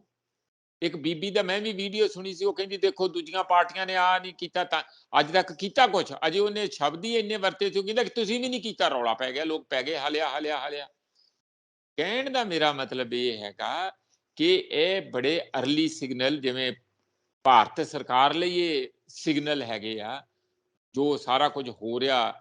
ਅਗਨੀਪਥ ਤੇ ਅਗਨੀਵੀਰ ਜੋ ਸਾਡੇ ਵੀਰਤਾ, ਅੱਗ ਲਾਉਣ ਵਿੱਚ ਵੀਰਤਾ ਹਾਸਲ ਕਰ ਰਹੇ ਆ, ਉਹ ਸਾਰੇ ਦਾ ਸਾਰਾ ਸਾਨੂੰ ਪੰਜਾਬ ਦੇ ਕੰਟੈਕਸਟ ਵਿੱਚ ਵੀ ਪੰਜਾਬ ਦੀ ਗਵਰਨਮੈਂਟ ਨੂੰ ਸਮਝਣਾ ਬਹੁਤ ਜ਼ਰੂਰੀ ਹੈਗਾ। ਤਾਂ ਹੀ ਐਡੀ ਵੱਡੀ ਗਿਣਤੀ 'ਚ ਉੱਥੇ ਧਰਨੇ ਲੱਗੇ ਹੋਏ ਆ। ਇਹਨਾਂ ਨੇ ਜਿਹੜਾ ਆ ਹੁਣੇ ਹੀ ਜ਼ਮੀਨਾਂ ਦਾ ਸਭ ਤੋਂ ਵੱਡਾ ਪਲੈਨ ਸਾਡਾ ਪਲਾਏ ਇਹੀ ਸੀ ਨਾ, ਕਰਪਸ਼ਨ ਖਤਮ ਕਰ ਦਿਆਂਗੇ, ਜ਼ਮੀਨਾਂ ਕਰ ਦਿਆਂਗੇ। ਸਟੇ ਆਫਟਰ ਸਟੇ ਜ਼ਮੀਨਾਂ ਦੀ ਆ ਗਈ ਹੈ ਸੁਖਵਿੰਦਰ। ਆ ਹੁਣ ਜਿਹੜੀ ਆ ਨਾਲ ਇੱਥੇ ਇੱਕ ਕੱਲ ਸਟੇ ਸੀ, ਇੱਕ ਅੱਜ ਸਟੇ ਆ। ਕਾਫੀ ਵੱਡੇ ਜ਼ਮੀਨ ਦੇ ਉੱਤੇ, ਜਿਹੜੀਆਂ ਪੰਚਾਇਤੀ ਜ਼ਮੀਨਾਂ ਦੀ ਮੈਂ ਗੱਲ ਕਰ ਰਿਹਾ, ਪੰਚਾਇਤੀ ਜ਼ਮੀਨਾਂ ਜਿਹੜੀਆਂ ਇਹਨਾਂ ਨੇ ਲਗਾਤਾਰ ਕਿਹਾ ਕਿ ਅਸੀਂ 5000 ਏਕੜ ਤੋਂ ਉੱਪਰ ਲੈ ਲਈਆਂ, 50000 ਏਕੜ ਅਸੀਂ ਲੈਣੀਆਂ, ਉਹ ਲੋਕ ਗਏ ਕੋਰਟ ਵਿੱਚ, ਕੋਰਟ ਨੇ ਸਟੇ ਦੇ ਦਿੱਤਾ ਕਿਉਂਕਿ ਇਹਨਾਂ ਨੇ ਪ੍ਰੋਸੀਜਰ ਫਾਲੋ ਨਹੀਂ ਕੀਤੇ। ਹੁਣ ਫਿਰ ਕੀ ਕਰੋਗੇ? ਹੁਣ ਅੱਗੇ ਕੀ ਕਰੋਗੇ? ਕਈ ਜਗ੍ਹਾ ਦੇ ਉੱਤੇ ਜਿਹੜੇ ਕਰ ਰਹੇ ਆ ਖੇਤੀ ਲੋਕ, ਉਹਨਾਂ ਨੂੰ ਵੀ ਸਟੇ ਮਿਲ ਗਿਆ। ਫਤਿਹਗੜ੍ਹ ਸਾਹਿਬ ਵਾਲੇ ਦਾ, ਉਹ ਵੀ ਲੋਕ ਕਹਿੰਦੇ ਕਿ ਅਸੀਂ ਤੇ 1 ਇੰਚ ਛੱਡਣਾ ਨਹੀਂ, ਆਓ ਅਸੀਂ ਤੇ ਸਾਨੂੰ 100 ਸਾਲ ਹੋ ਗਿਆ ਇੱਥੇ ਬੈਠਿਆਂ ਨੂੰ। ਜਾਣੀ ਜਿੰਨੇ ਕੁ ਕੰਮ ਕੀਤੇ ਵੀ ਉਹਦੇ ਚ ਵੀ ਘਚੋਲਾ ਪੈ ਗਿਆ, ਜਿੱਥੋਂ ਇਹਨਾਂ ਨੂੰ ਲਗਾਤਾਰ ਇੱਕ ਰਾਹਤ ਮਿਲ ਰਹੀ ਸੀ, ਆਕਸੀਜਨ ਮਿਲ ਰਹੀ ਸੀ ਕਿ ਦੇਖੋ ਅਸੀਂ ਬਹੁਤ ਸਾਰੀਆਂ ਜ਼ਮੀਨਾਂ ਵੰਡ ਕੇ ਪਤਾ ਨਹੀਂ ਕੀ ਕਰਾਂਗੇ। ਉਸ ਨੂੰ ਪ੍ਰੋਪਰ ਪ੍ਰੋਸੀਜਰ ਰਾਹੀਂ ਨਹੀਂ ਫਾਲੋ ਕੀਤਾ, ਆਪ ਹੀ ਆਪਣੇ ਤੌਰ ਤੇ ਮਨਮਰਜ਼ੀ ਨਾਲ ਜਿਸ ਤਰ੍ਹਾਂ ਕੋਸ਼ਿਸ਼ ਕੀਤੀ ਕਰਨ ਦੀ ਕੀਤੀ। ਰਹੀ ਗੱਲ ਜਿਹੜੀ ਬਾਕੀ ਥੱਲੇ ਹੈਗੀ ਆ, ਤੁਸੀਂ ਕਿਤੇ ਔਰਤਾਂ ਨੂੰ ਕੁਝ ਵਾਅਦੇ ਕੀਤੇ ਸੀ 1000 ਰੁਪਏ ਵਾਲੇ, ਕੁਝ ਹੋਰ ਵਾਅਦੇ ਕੀਤੇ ਸੀ ਸਾਰਿਆਂ ਨੂੰ, ਕਿਸੇ ਨੂੰ ਨੌਕਰੀਆਂ ਪੱਕੀਆਂ, ਕਿਸੇ ਨੂੰ ਠੇਕੇ ਦੇ ਮੁਲਾਜ਼ਮ, ਉਹ ਪੁਲਿਸ ਵਾਲੇ, ਉਹ ਸਾਰੇ ਦੇ ਸਾਰੇ। ਤੇ ਸਭ ਤੋਂ ਵੱਡੀ ਜਿਹੜੀ ਹੈਰਾਨੀ ਦੀ ਗੱਲ ਇਹ ਹੈ ਕਿ ਜਿਹੜੇ ਸਭ ਤੋਂ ਗਰੀਬ ਤਬਕਾ ਪਿੰਡਾਂ ਦਾ, ਖਾਸ ਕਰਕੇ ਔਰਤਾਂ ਔਰ ਉਹਦੇ ਨਾਲ ਦਲਿਤ ਭਾਈਚਾਰਾ, ਉਹ ਬੜਾ ਨਿਰਾਸ਼ ਹੈ। ਕਈ ਜਗ੍ਹਾ ਤੇ ਉਹ ਪਿੱਛੇ ਪੈਣ ਲਈ ਵੜ ਨਹੀਂ ਦਿੰਦੇ। ਹਾਲਤ ਇਹ ਹੈ ਕਿ ਜਿਹੜਾ ਇਹਨਾਂ ਦਾ ਕੈਂਡੀਡੇਟ ਹੈਗਾ, ਉਹਦੇ ਆਪਣੇ ਪਿੰਡ 'ਚ ਹੀ ਪਿੰਡ ਵੰਡਿਆ ਹੋਇਆ, ਉਹ ਅੱਧਾ ਪਿੰਡ ਕਹਿੰਦਾ ਅਸੀਂ ਵੋਟ ਪਾਵਾਂਗੇ ਇਹਨੂੰ, ਅੱਧਾ ਕਹਿੰਦਾ ਅਸੀਂ ਨਹੀਂ ਪਾਉਣੀ। ਇਸ ਲਈ ਗੁਰਮੇਲ ਹੋਣਾ ਦਾ ਇਹ ਪਿੰਡ ਦੀ ਜਿਹੜੀ ਅੱਜ ਦੀ ਹਾਲਾਤ ਦਿਖ ਰਹੀ ਹੈ, ਕਹਿਣ ਦਾ ਮਤਲਬ ਇਹ ਹੈ ਕਿ ਜਿੱਥੇ ਸਾਨੂੰ ਸ਼ੁਰੂ 'ਚ ਲੱਗਦਾ ਸੀ ਕਿ ਆਮ ਆਦਮੀ ਪਾਰਟੀ ਖੱਬੇ ਹੱਥ ਦੀ ਖੇਲ ਹੈ, ਸਵੀਪ ਕਰ ਜੂਗੀ, ਬੜਾ ਉਹ ਹਾਲਾਤ 3 ਮਹੀਨਿਆਂ ਦੇ ਅੰਦਰ ਹੀ ਬਦਲ ਗਏ ਆ ਬਹੁਤ ਜ਼ਿਆਦਾ। ਬਾਕੀ ਤੁਹਾਡੇ ਜਿੱਦਣ ਵੋਟਾਂ ਪੈਣਗੀਆਂ ਉਹਦੇ ਸਾਹਮਣੇ ਆ ਜਾਣਗੇ। ਹੋ ਸਕਦਾ ਸਾਡਾ ਐਸਟੀਮੇਸ਼ਨ ਥੋੜਾ ਬਹੁਤ ਗਲਤ ਵੀ ਹੋਵੇ, ਪਰ ਇਸ ਵੇਲੇ ਚੋਣ ਦਾ ਵੇ ਸਿਮਰਨਜੀਤ ਸਿੰਘ ਮਾਨ ਔਰ ਦੂਜੇ ਪਾਸੇ ਗੁਰਮੇਲ ਸਿੰਘ, ਜਿਹੜੇ ਇਹਨਾਂ ਦੇ ਕੈਂਡੀਡੇਟ ਹੈਗੇ ਆਮ ਆਦਮੀ ਪਾਰਟੀ ਦੇ, ਉਹਨਾਂ ਦੇ ਵਿਚਾਲੇ ਐਨ ਮੁਕਾਬਲਾ ਲੱਗ ਰਿਹਾ। ਔਰ ਅਜੇ 5-6 ਦਿਨ ਵਿੱਚ ਪਏ ਹੋਏ ਆ, ਇਹ ਪਤਾ ਨਹੀਂ ਕਿੱਧਰ ਨੂੰ ਪਲਟੀ ਮਾਰੇ ਕਿੱਧਰ ਨੂੰ ਨਹੀਂ। ਕਾਫੀ ਹੱਥ ਪੈਰ ਆਮ ਆਦਮੀ ਪਾਰਟੀ ਦੇ ਤੇ ਵਿੱਚੇ ਭਗਵੰਤ ਮਾਨ ਦੇ ਫੁੱਲ ਰਹੇ ਆ, ਕਿਉਂਕਿ ਭਗਵੰਤ ਮਾਨ ਦੀ ਚੀਫ ਮਿਨਿਸਟਰੀ ਨੂੰ ਸਿੱਧੀ ਚੁਣੌਤੀ ਪੈ ਜਾਣੀ ਆ। ਕੈਂਡੀਡੇਟ ਭਾਵੇਂ ਜਿੱਤ ਜਾਏ, ਹਾਲ ਦੀ ਘੜੀ ਤੇ ਇਸ ਤਰ੍ਹਾਂ ਦਾ ਲੱਗਦਾ ਵੀ ਹੈਗਾ ਜਿੱਤ ਜਾਏ, ਪਰ ਜੇ ਵੋਟਾਂ ਬਹੁਤ ਥੱਲੇ ਕਰ ਗਈਆਂ ਤਾਂ ਵੀ ਜਵਾਬਦੇਹੀ ਕੇਜਰੀਵਾਲ ਨੇ ਇਹਦੀ ਤੈਅ ਕਰ ਦੇਣੀ ਆ। ਇਸ ਗੱਲ ਦਾ ਚਿੰਤਾ ਭਗਵੰਤ ਮਾਨ ਨੂੰ ਵੀ ਪਈ ਹੋਈ ਹੈ। ਜਿੱਦਣ ਗਏ ਤੇ ਭਗਵੰਤ ਮਾਨ ਨੂੰ ਵੀ ਝੰਡੀਆਂ ਲੋਕਾਂ ਨੇ ਦਿਖਾਈਆਂ। ਇਸ ਲਈ ਮੇਰਾ ਖਿਆਲ ਹੈ ਕਿ ਇਹ ਜਿਹੜਾ ਇਹ ਸੰਗਰੂਰ ਵਾਲੀ ਸੀਟ ਆ ਸੁਖਵਿੰਦਰ, ਇਸ ਨੇ ਕਾਫੀ ਕੁਝ ਤੈਅ ਕਰ ਦੇਣਾ ਆ ਕਿ ਆਉਣ ਵਾਲੇ ਸਮੇਂ ਦੀ ਪੰਜਾਬ ਦੀ ਰਾਜਨੀਤੀ ਕਿੱਧਰ ਨੂੰ ਜਾ ਰਹੀ ਹੈ। ਪ੍ਰੋਫੈਸਰ, ਤੁਸੀਂ ਗੱਲ ਮਜ਼ਦੂਰਾਂ ਦੀ ਤੇ ਦਲਿਤ ਭਾਈਚਾਰੇ ਦੀ ਕਰ ਰਹੇ। ਮੈਂ ਰਿਪੋਰਟਾਂ ਪੜ੍ਹ ਰਿਹਾ ਸੀਗਾ ਕਿ ਇੱਕ ਤਾਂ ਮਜ਼ਦੂਰਾਂ ਦੇ ਵਿੱਚ ਕਾਫੀ ਰੋਸ ਹੈ ਲੈਂਡ ਸੀਲਿੰਗ ਐਕਟ ਨੂੰ ਲੈ ਕੇ। ਉਹ ਕਹਿੰਦੇ ਕਿ ਸਰਕਾਰ ਕਿਉਂ ਨਹੀਂ ਇਹਨੂੰ ਲਾਗੂ ਕਰਦੀ।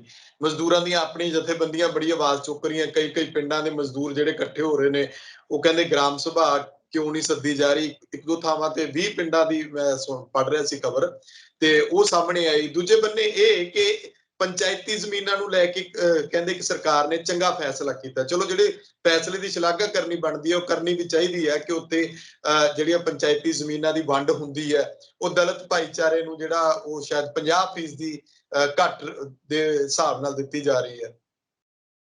ਸੁਖਵਿੰਦਰ, ਇਹ ਠੀਕ ਹੈ ਕਿ ਵੈਸੇ ਵੀ ਜਿਹੜੀ ਇਹਨਾਂ ਦੀ ਬੋਲੀ ਹੈ, ਕਿਉਂਕਿ ਤੀਜਾ ਹਿੱਸਾ ਜਿਹੜੀ ਪੰਚਾਇਤੀ ਜ਼ਮੀਨ ਆ ਉਹ ਜਾਣੀ ਹੁੰਦੀ ਹੈ ਦਲਿਤ ਨੂੰ ਰਿਜ਼ਰਵੇਸ਼ਨ ਦੇ ਵਿੱਚ, ਤੇ ਜਿਹੜੀ 67% ਆ ਉਹ ਓਪਨ ਬੋਲੀ ਹੁੰਦੀ ਹੈ ਜਿੰਨੀ ਵੀ। ਬਾਕੀ ਪੰਚਾਇਤਾਂ ਦਾ ਤੁਹਾਨੂੰ ਪਤਾ ਹੀ ਆ, ਵੀਡੀਓ ਨੇ ਕਰਾਉਣੀ ਜੇ ਕਰਾਉਣੀ। ਜੇ ਉਹਦੇ 'ਚ ਕੋਈ ਹੋਰ ਰੇਟ ਕੱਟ ਹੋਇਆ, ਇਹ ਚੰਗੀ ਗੱਲ ਹੈ, ਕਰਨਾ ਹੀ ਚਾਹੀਦਾ। ਉਹ ਦੇ ਨਹੀਂ ਸਕਦੇ ਬਹੁਤਾ, ਇਹ ਤੇ ਉਹਨਾਂ ਲਈ ਸਹੂਲੀਅਤ ਦੀ ਗੱਲ ਹੈ, ਸੋਸ਼ਲ ਵੈਲਫੇਅਰ ਦੀ, ਸਮਾਜਿਕ ਇੱਕ ਵੈਲਫੇਅਰ ਦੀ ਗੱਲ ਹੈਗੀ ਆ। ਜਿਹੜੀ ਤੁਸੀਂ ਗੱਲ ਕਹਿੰਦੇ 20-22 ਪਿੰਡਾਂ ਦੀ ਨਾਭੇ ਦੇ ਏਰੀਏ 'ਚ, ਉਹ ਖਬਰ ਮੇਰੀ ਵੀ ਨਿਗਾਹ 'ਚ ਆਈ ਹੈ। ਉੱਥੇ ਉਹਨਾਂ ਨੇ RTI 'ਚ ਮੰਗਿਆ ਵੀ ਤੁਸੀਂ ਪੰਚਾਇਤਾਂ ਜਿਹੜੀਆਂ ਗ੍ਰਾਮ ਸਭਾਵਾਂ ਕਰਨ ਲਈ ਕਿਹਾ, ਔਰ ਪੰਚਾਇਤਾਂ ਹੀ ਇੱਕ ਮੁੱਢਲੀ ਬੇਸਿਕ ਕੜੀ ਹੈ। ਉਹਨਾਂ ਦੀਆਂ ਬਹੁਤ ਸਾਰੇ ਮਸਲੇ ਆ, ਪੰਚਾਇਤਾਂ ਦੇ ਆਪਣੇ ਹੀ ਮਸਲੇ ਆ ਜਿਹੜੇ 29 ਮਹਿਕਮੇ ਕਾਨਸਟੀਟਿਊਸ਼ਨ 'ਚ ਉਹਨਾਂ ਨੂੰ ਮਿਲਣੇ ਚਾਹੀਦੇ ਆ, ਅੱਜ ਤੱਕ ਨਹੀਂ ਕਿਸੇ ਨੇ ਦਿੱਤੇ। ਪੰਚਾਇਤਾਂ ਤੇ ਇੱਕ ਛੋਟੀ ਪਿੰਡ ਦੀ ਵੱਡੀ, ਉਹਦਾ ਜਾਨੀ ਸਰਪੰਚ ਜਿਹੜਾ ਇੱਕ ਛੋਟਾ ਚੀਫ ਮਿਨਿਸਟਰ ਵਾਂਗੂ ਬਿਹੇਵ ਕਰ ਸਕਦਾ। 29 ਮਿਨਿਸਟਰੀਆਂ ਆ ਪਿੰਡ ਦੇ ਵਿੱਚ ਜਿਹੜੀਆਂ ਦੇਣੀਆਂ, ਉਹ ਕਹਿੰਦੇ ਦਿੰਦਾ ਹੀ ਸਾਨੂੰ ਕੋਈ ਨਹੀਂ। ਇਹਨਾਂ ਨੇ ਵਾਅਦੇ ਕੀਤੇ ਸੀ, ਕਿਉਂ ਨਹੀਂ ਦੇ ਰਹੇ। ਹੁਣ ਵਾਲੀ ਫਿਰ ਇਸੇ ਤਰੀਕੇ ਨਾਲ ਮਨਰੇਗਾ ਦਾ ਹੈਗਾ, ਉਹ ਕਹਿੰਦੇ ਉਹ ਜੌਬ ਕਾਰਡ ਵਗੈਰਾ ਵਗੈਰਾ ਸਾਰਾ ਪੈਸਾ ਹੁਣ ਇਹਨਾਂ 'ਚ ਰੈਜ਼ੋਲੂਸ਼ਨ ਪੈਣੇ। ਫਿਰ ਉਹਨਾਂ ਨੇ ਕਿਹਾ ਕਿ ਮਨਾਦੀ ਕਰਕੇ ਸਾਰਾ ਕੁਝ ਇਹ ਹੋਣਾ ਹੁੰਦਾ ਪਿੰਡ ਦੇ ਵਿੱਚ ਮੀਟਿੰਗ, ਤਾਂ ਕਿ ਕਿਸੇ ਨੂੰ ਕੁਝ ਨਾ ਇੰਝ ਨਾ ਲੱਗੇ ਕਿ ਮੀਟਿੰਗ ਚੁੱਪ ਚਪੀਤੇ ਕਿਤੇ 15-20 ਬੰਦੇ ਬਹਿ ਕੇ ਹੋ ਗਈ ਜੀ ਗ੍ਰਾਮ ਸਭਾ, ਹੋ ਗਈ ਗ੍ਰਾਮ ਸਭਾ ਨਾ, ਪੂਰਾ ਢੋਲ ਵਜਾ ਕੇ ਨੋਟਿਸ ਲਾ ਕੇ ਜਿਹੜੇ ਨਹੀਂ ਪੜ੍ਹ ਸਕਦੇ ਉਹ ਮਨਾਦੀ ਕਰਕੇ ਲਾਊਡ ਸਪੀਕਰ 'ਚ ਦੱਸ ਕੇ, ਪਿੰਡ ਦੇ ਭਾਵੇਂ ਗੁਰਦੁਆਰੇ 'ਚ ਦੱਸੋ, ਭਾਵੇਂ ਢੋਲ ਗਲ 'ਚ ਪਾ ਕੇ ਦੱਸੋ, ਇਹ ਦੱਸਣਾ BDPO ਦਾ ਫਰਜ਼ ਬਣਦਾ। ਉਹਨਾਂ ਨੇ ਸ਼ਿਕਾਇਤ ਇਹ ਕੀਤੀ, ਬੀਬੀਆਂ ਉੱਥੇ ਮੂਵਮੈਂਟ ਨੂੰ ਉਸ ਨੂੰ ਸਾਰੀ ਨੂੰ ਲੀਡ ਕਰ ਰਹੀਆਂ ਆ, ਉਹਨਾਂ ਨੇ ਕਿਹਾ ਕਿ ਦੇਖੋ ਅਸੀਂ 2 ਮਹੀਨੇ ਪਹਿਲਾਂ ਮੰਗੀ ਸੀ RTI 'ਚ ਇਨਫੋਰਮੇਸ਼ਨ, ਜਦ ਕਿ ਉਹ 3 ਦਿਨਾਂ 'ਚ ਮਿਲ ਜਾਣੀ ਚਾਹੀਦੀ, ਅੱਜ ਤੱਕ ਨਹੀਂ ਸਾਨੂੰ ਦਿੱਤੀ ਵੀ ਸਾਡੇ ਕੀ ਕੁਝ ਹੋ ਰਿਹਾ ਪਿੰਡਾਂ 'ਚ, ਕੀ ਕੁਝ ਹੋਣਾ। ਤੇ ਦਵਾਈ ਇਸ ਗੱਲ ਦੀ ਹੈ ਕਿ ਜੂਨ ਦੇ ਮਹੀਨੇ 'ਚ ਐਲਾਨ ਹੋ ਗਿਆ ਆ ਪੰਚਾਇਤ ਮੰਤਰੀ ਵੱਲੋਂ ਕਿ ਤੁਸੀਂ ਆਪਣੀਆਂ ਗ੍ਰਾਮ ਸਭਾਵਾਂ ਕਰਕੇ ਸਾਰੇ ਮਸਲਿਆਂ ਦਾ ਜੋ ਵੀ ਸਮਰੀ ਚਾਹੀਦੀ ਹੈ ਸਾਨੂੰ ਦੱਸੋ, ਤੇ ਕਿਤੇ ਵੀ ਕੋਈ ਨੋਟਿਸ ਨਹੀਂ ਹੈ। ਉਹਨਾਂ ਦਾ ਸ਼ਿਕਾਇਤ ਇਹ ਹੈ ਕਿ ਪਹਿਲੀਆਂ ਸਰਕਾਰਾਂ ਦਾ ਤੇ ਹੋਣ ਵਾਲੀਆਂ ਸਰਕਾਰਾਂ ਦਾ ਪਿੰਡਾਂ ਪ੍ਰਤੀ, ਪਿੰਡ ਦੀਆਂ ਗ੍ਰਾਮ ਸਭਾਵਾਂ ਪ੍ਰਤੀ, ਪਿੰਡ ਦੀਆਂ ਪੰਚਾਇਤਾਂ ਪ੍ਰਤੀ ਉਹ ਹੀ ਵਤੀਰਾ ਜੋ ਪਿੱਛੇ ਸੀ, ਕੋਈ ਫਰਕ ਨਹੀਂ ਪਿਆ। ਇਹ ਸ਼ਿਕਾਇਤ ਆ ਅਸਲ ਮਾਅਨਿਆਂ 'ਚ। ਹੁਣ ਉਹਦੇ ਜਵਾਬ ਵਿੱਚ ਕਿਸੇ ਨੇ, ਸਰਕਾਰੀ ਬੰਦੇ ਨੇ ਕੋਈ ਜਵਾਬ ਤੇ ਦਿੱਤਾ ਹੈਗਾ ਕਿ ਨਹੀਂ ਨਹੀਂ ਨਹੀਂ ਅਸੀਂ ਛੇਤੀ ਕਰਦੇ ਹਾਂ, ਕਰਾਂਗੇ, ਗਲਤੀ ਹੋ ਗਈ ਜਾਂ ਇਸ ਕਿਸਮ ਦਾ। ਪਰ ਆਪਣੀ ਵੱਲੋਂ ਜਿਹੜੀ ਆਮ ਆਦਮੀ ਪਾਰਟੀ ਦੀ ਜਿਹੜੀ ਗੱਲ ਸੀਗੀ ਕਿ ਅਸੀਂ ਆਮ ਆਦਮੀ ਦੇ ਆ ਤੇ ਅਸੀਂ ਥੱਲਿਓਂ ਉੱਪਰ ਨੂੰ ਚੱਲਾਂਗੇ, ਉਹ ਅਜੇ ਲੋਕਾਂ ਨੂੰ ਧਰਾਤਲ ਤੇ ਹੁੰਦਾ ਨਜ਼ਰ ਨਹੀਂ ਆ ਰਿਹਾ। ਇਸੇ ਕਰਕੇ ਜਗ੍ਹਾ ਜਗ੍ਹਾ ਤੋਂ ਅਲੱਗ-ਅਲੱਗ ਕਿਸਮ ਦੇ ਰੋਸ ਵੀ ਆ ਰਹੇ ਆ, ਪ੍ਰੋਟੈਸਟ ਵੀ ਆ ਰਹੇ ਆ ਤੇ ਸ਼ਿਕਾਇਤਾਂ ਵੀ ਆ ਰਹੀਆਂ। ਪ੍ਰੋਫੈਸਰ, ਇੱਕ ਖਬਰ ਹੋਰ ਤੁਹਾਡੇ ਕੋਲ ਵੀ ਪਹੁੰਚੀ ਹੋਣੀ ਕਿ ਪੁਰਾਣੀ ਪੈਨਸ਼ਨ ਸਕੀਮ ਨੂੰ ਬਹਾਲ ਕਰਨ ਦੀਆਂ ਚਰਚਾਵਾਂ ਚੱਲ ਰਹੀਆਂ ਕਿ ਸਰਕਾਰ ਉਹਨਾਂ ਨੂੰ ਮਤਲਬ ਕਿ ਕੋਈ ਰਾਹਤ ਦੇ ਸਕਦੀ ਹੈ ਜਿਹੜੇ ਵਾਰ-ਵਾਰ ਮੰਗ ਕਰਦੇ ਨੇ ਕਿ ਪੁਰਾਣੀ ਪੈਨਸ਼ਨ ਸਕੀਮ ਬਹਾਲ ਕਰ ਦਿਓ, ਖਜ਼ਾਨੇ 'ਚ ਪੈਸਾ ਅੱਗੇ ਨਹੀਂ। ਉਹ ਤੇ ਪੱਲੇ ਨਹੀਂ ਧੇਲਾ ਤੇ ਕਰਦਾ ਫਿਰਦਾ ਮੇਲਾ। ਮੇਲਾ ਗੱਲ ਤੇ ਇਹ ਆ, ਮੇਲਾ ਲੋਕਾਂ ਨੂੰ ਮੇਲਾ ਲਟਾਉਣਾ, ਮੇਲੇ ਦਾ ਸਵਾਦ ਦਿਖਾਉਣਾ, ਤੇ ਜੇ ਪੈਸਾ ਹੋਊ ਤਾਂ ਹੀ ਕੁਝ ਲੈ ਕੇ ਦੇਵੇਗਾ ਉੱਥੋਂ। ਹੁਣ ਤੁਸੀਂ ਦੇ ਪੈਸੇ ਉਧਾਰੇ ਲੈ ਲੈ ਕੇ ਤੇ ਹੁਣ ਤੱਕ ਕੰਮ ਚਲਾਉਂਦੇ ਆ। ਜੇ 1000 ਰੁਪਇਆ ਪਹਿਲਾਂ ਨਹੀਂ ਦਿੱਤਾ ਬੀਬੀਆਂ ਦਾ, ਸਾਡੀਆਂ ਦਾ ਦਿੱਤਾ 1000 ਰੁਪਇਆ ਸਾਰਿਆਂ ਨੂੰ ਜਿਹੜਾ ਮਹੀਨੇ ਦਾ ਦੇਣਾ ਸੀ, ਉਹ ਤੇ ਹੈ ਨਹੀਂ। ਤੁਸੀਂ ਗਾਂ ਪੈਨਸ਼ਨ ਸਕੀਮ, ਇਹ ਵੋਟਾਂ ਆ। ਮੈਂ ਤਾਂ ਇਹ ਕਹਿੰਦਾ ਸਾਡੇ ਦੇਸ਼ ਅੰਦਰ ਹਰ ਐਲਾਨ ਨੂੰ ਇਹ ਸਮਝੋ ਕਿ ਉਹ ਵੋਟ ਆ, ਉਹਦੇ 'ਚ ਕਿਤੇ ਵੋਟ ਪਈ ਹੈ। ਆ ਜਿਹੜਾ ਤੁਸੀਂ 50% ਥੱਲੇ ਕਰਕੇ ਰੇਟ ਦੇਣ ਦਾ ਵੀ ਹੈ, ਇਹ ਵੀ ਦਲਿਤ ਭਾਈਚਾਰੇ ਨੂੰ ਖੁਸ਼ ਕਰਕੇ ਵੋਟਾਂ ਦਾ। ਉਦੋਂ ਬਾਅਦ ਫਿਰ ਭੁੱਲ ਜਾਣਾ, ਲੰਘ ਲੈਣ ਦਿਓ ਸੰਗਰੂਰ ਦੀ ਸੀਟ, ਫਿਰ ਤੂੰ ਕੌਣ ਤੇ ਮੈਂ ਕੌਣ। ਫਿਰ ਨੇੜੇ ਜੇ ਜਾ ਕੇ 3 ਮਹੀਨੇ ਪਹਿਲਾਂ ਪਾਰਲੀਮੈਂਟ 2024 ਚੋਂ ਫਿਰ ਐਲਾਨ ਸ਼ੁਰੂ ਹੋ ਜਾਣਗੇ ਇਹੋ ਜਿਹੇ। ਪਰ ਹੁਣ ਹਾਲਾਤ, ਕਿੰਨੀ ਕੁ ਦੇਰ ਤੱਕ ਲੋਕਾਂ ਨੂੰ ਤੁਸੀਂ ਲਾਰਿਆਂ ਨਾਲ, ਐਲਾਨਾਂ ਦੇ ਨਾਲ, ਝੂਠ ਦੇ ਨਾਲ ਚਲਾਓਗੇ। ਇੱਕ ਨਾ ਇੱਕ ਦਿਨ ਪਾਪਾਂ ਦਾ ਭਾਂਡਾ ਫੁੱਟਦਾ ਆ, ਉਹ ਫੁੱਟ ਰਿਹਾ, ਪੂਰੇ ਦੇਸ਼ 'ਚ ਫੁੱਟ ਰਿਹਾ। ਉਹ ਇਹ ਸਾਡੀ ਪੰਜਾਬ ਦੀ ਸਰਕਾਰ ਵੀ ਦੇਖ ਲੈ ਕਿ ਇੱਥੇ ਤੇ ਬਹੁਤ ਤੱਤੇ ਲੋਕ ਆ, ਉਹਨਾਂ ਦੇ ਇੱਥੇ ਦੇ 2 ਮਿੰਟਾਂ ਦੇ ਵਿੱਚ ਅੱਡ ਮੂਲੀਆਂ ਅੱਡ ਪੱਤ ਕਰਨ ਵਾਲੇ ਆ। ਇਸ ਲਈ ਇੱਥੇ ਤੇ ਸ਼ੇਰ ਦੀ ਸਵਾਰੀ ਵਾਲੀ ਆ ਸਰਕਾਰ ਜਿਹੜੀ ਉਸ ਕਿਸਮ ਦੀ, ਤੇ ਉਹ ਇਸੇ ਕਰਕੇ ਇਹਨਾਂ ਨੂੰ ਜ਼ਿਆਦਾ ਤਤਪਰ ਹੋਣ ਦੀ ਲੋੜ ਆ। ਇਹ ਐਲਾਨਾਂ ਦੀ ਗੱਲ, ਜਿਹੜੀ ਪੈਨਸ਼ਨ ਦੀ, ਮੈਂ ਤੁਹਾਨੂੰ ਇੱਕ ਗੱਲ ਮੈਂ ਵੀ ਪੜ੍ਹ ਕੇ ਮੈਨੂੰ ਹਾਸਾ ਆ ਰਿਹਾ ਸੀ ਵੀ ਇਹ ਰਾਜਸਥਾਨ 'ਚ ਜਿੱਥੇ ਉਹਨਾਂ ਨੇ ਪੈਨਸ਼ਨ ਲਾਈ ਆ, ਵੱਡੇ ਪੋਸਟਰ ਆਏ ਆ ਗਹਿਲੋਟ ਸਰਕਾਰ ਦੇ ਕਿ ਅਸੀਂ ਪੁਰਾਣੀ ਪੈਨਸ਼ਨ ਬਹਾਲ ਕਰਤੀ। ਇਹ 2004 ਤੋਂ ਸ਼ੁਰੂ ਹੋਣੀ ਹੈ, 1 ਜਨਵਰੀ 2004 ਤੋਂ ਏਰੀਅਰ ਵੀ ਦੇਣੇ ਪੈਣਗੇ ਪੈਨਸ਼ਨਰਾਂ ਨੂੰ, ਫਿਰ ਜੇ ਉਦੋਂ ਤੋਂ ਲਾਗੂ ਕਰਨਗੇ ਦੁਬਾਰਾ ਪੈਨਸ਼ਨ ਉਹੀ। ਇਸ ਤਰ੍ਹਾਂ ਇੱਕ ਹੋਰ ਸਟੇਟ ਦਾ ਕਿਹਾ, ਉਹਨਾਂ ਨੇ ਗੱਡੀ ਭਰ ਕੇ ਨੋਟ ਭੇਜਣੇ ਇਹਨਾਂ ਨੂੰ। ਮੈਨੂੰ ਇਹ ਦੱਸੋ ਵੀ ਉੱਥੋਂ ਕਿਹੜੀ ਇਨਫੋਰਮੇਸ਼ਨ ਲੈਣੀ ਆ। ਤੁਹਾਡੇ ਕੋਲ ਤੁਹਾਡੇ EMPLOYEE ਆ, ਤੁਹਾਨੂੰ ਉਸ ਪੈਨਸ਼ਨ ਦੇ ਰੇਟ ਦਾ ਪਤਾ, ਤੁਹਾਨੂੰ ਜਿਹੜੀਆਂ ਪੈਨਸ਼ਨਾਂ ਮਿਲ ਰਹੀਆਂ ਅੱਜ ਕੱਲ, ਕਈਆਂ ਨੂੰ ਪੁਰਾਣੀਆਂ ਪੈਨਸ਼ਨਾਂ ਮਿਲ ਰਹੀਆਂ ਨਾ, ਉਹਨਾਂ ਦੇ ਰੇਟ ਨੂੰ ਦੇਖ ਕੇ ਜਿੰਨੇ ਤੁਹਾਡੇ EMPLOYEE ਆ ਕੈਲਕੂਲੇਟ ਕਰਕੇ ਦੇਖ ਲਓ ਕਿ ਤੁਸੀਂ ਦੇ ਸਕਦੇ ਕਿ ਨਹੀਂ ਦੇ। ਡੇਟਾ ਮੰਗਾਇਆ ਜੀ, ਇਹਦਾ ਮਤਲਬ ਹੈ ਵੀ ਕਰ ਸਕਦੇ ਆ। ਬਿਆਨ ਪੜਿਆ, ਪੁਰਾਣੀ ਪੈਨਸ਼ਨ ਬਹਾਲ ਕਰ ਸਕਦੇ ਹਾਂ, ਇਸ ਦੇ ਸਬੰਧ ਅਸੀਂ ਡੇਟਾ ਮੰਗਾਇਆ। ਇਹਦਾ ਮਤਲਬ 7 ਦਿਨ ਕੱਢਣੇ ਆ ਜਿਹੜੇ ਚੋਣਾਂ ਦੇ ਆ। ਜਿੱਦਣ ਵੋਟਾਂ ਬਕਸੇ 'ਚ ਪੈ ਗਈਆਂ, ਟੂਈ ਹੋ ਗਈ ਇਹਦੀ EVM ਦੀ, ਫਿਰ ਉਹ ਜੀ ਡੇਟਾ ਨਹੀਂ ਆਇਆ ਜੀ ਰਾਜਸਥਾਨ ਤੋਂ, ਇਸ ਕਰਕੇ ਅਸੀਂ ਨਹੀਂ ਪੈਨਸ਼ਨ ਦੇ ਸਕਦੇ। ਫਿਰ ਇਸ ਕਿਸਮ ਦਾ ਕੰਮ ਚੱਲੂਗਾ।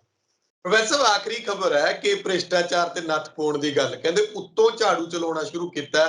ਸਾਬਕਾ ਵਿਧਾਇਕ ਜਿਹੜੇ ਕਾਂਗਰਸ ਦੇ ਨੇ ਜੋਗਿੰਦਰਪਾਲ, ਉਹਨਾਂ ਨੂੰ ਗ੍ਰਿਫਤਾਰ ਕੀਤਾ। ਮਾਈਨਿੰਗ ਦੀ ਗੱਲ ਕੋਈ ਚੱਲ ਰਹੀ ਹੈ, ਉਹਦੇ ਤਹਿਤ ਪਰਚਾ ਹੋਇਆ ਸੀਗਾ ਤੇ ਮਾਈਨਿੰਗ ਨੀਤੀ ਹਲੇ ਤੱਕ ਨਹੀਂ ਬਣੀ ਸਰਕਾਰ ਦੀ। ਜਿਸ ਤਰ੍ਹਾਂ ਪਹਿਲਾਂ ਗੈਰ ਕਾਨੂੰਨੀ ਸਾਰੀ ਮਾਈਨਿੰਗ ਹੋ ਰਹੀ ਸੀ, ਉਸੇ ਤਰ੍ਹਾਂ ਹੀ ਹੋ ਰਹੀ ਹੈ। ਜਿੱਥੇ ਇਹਨਾਂ ਦੇ ਬੰਦੇ ਨਹੀਂ ਹੋਣਗੇ ਉੱਥੇ ਉਹਨਾਂ ਨੂੰ ਥੋੜਾ ਖਦੇੜ ਵੀ ਦਿੱਤਾ ਹੋਊਗਾ ਜਾਂ ਡਰਾਤਾ ਹੋਊਗਾ, ਉਹੀ ਜਗ੍ਹਾ ਕਿਸੇ ਦੂਸਰੇ ਨੂੰ ਦੇਤੀ ਹੋਊਗੀ। ਕਿਉਂਕਿ ਮਾਈਨਿੰਗ ਇੱਕ ਇਹੋ ਜਿਹੀ ਚੀਜ਼ ਹੈ, ਇਹ ਤੇ ਧਰਤੀ ਹੈ ਜਾਂ ਰੱਬ ਦੀ ਦਿੱਤੀ ਹੋਈ ਆ, ਉਹ ਰੇਤ ਕੱਢਦੇ ਆ ਹੋਰ ਆਉਂਦੀ ਆ, ਪਰ ਉਹਦੇ ਨਾਲ ਨੁਕਸਾਨ ਵਾਤਾਵਰਨ ਨੂੰ ਬਹੁਤ ਭਾਰੀ ਹੋ ਰਿਹਾ। ਇਹਦਾ ਨਹੀਂ ਵੀ ਉਹਦਾ ਕੋਈ ਨੁਕਸਾਨ ਨਹੀਂ ਹੁੰਦਾ।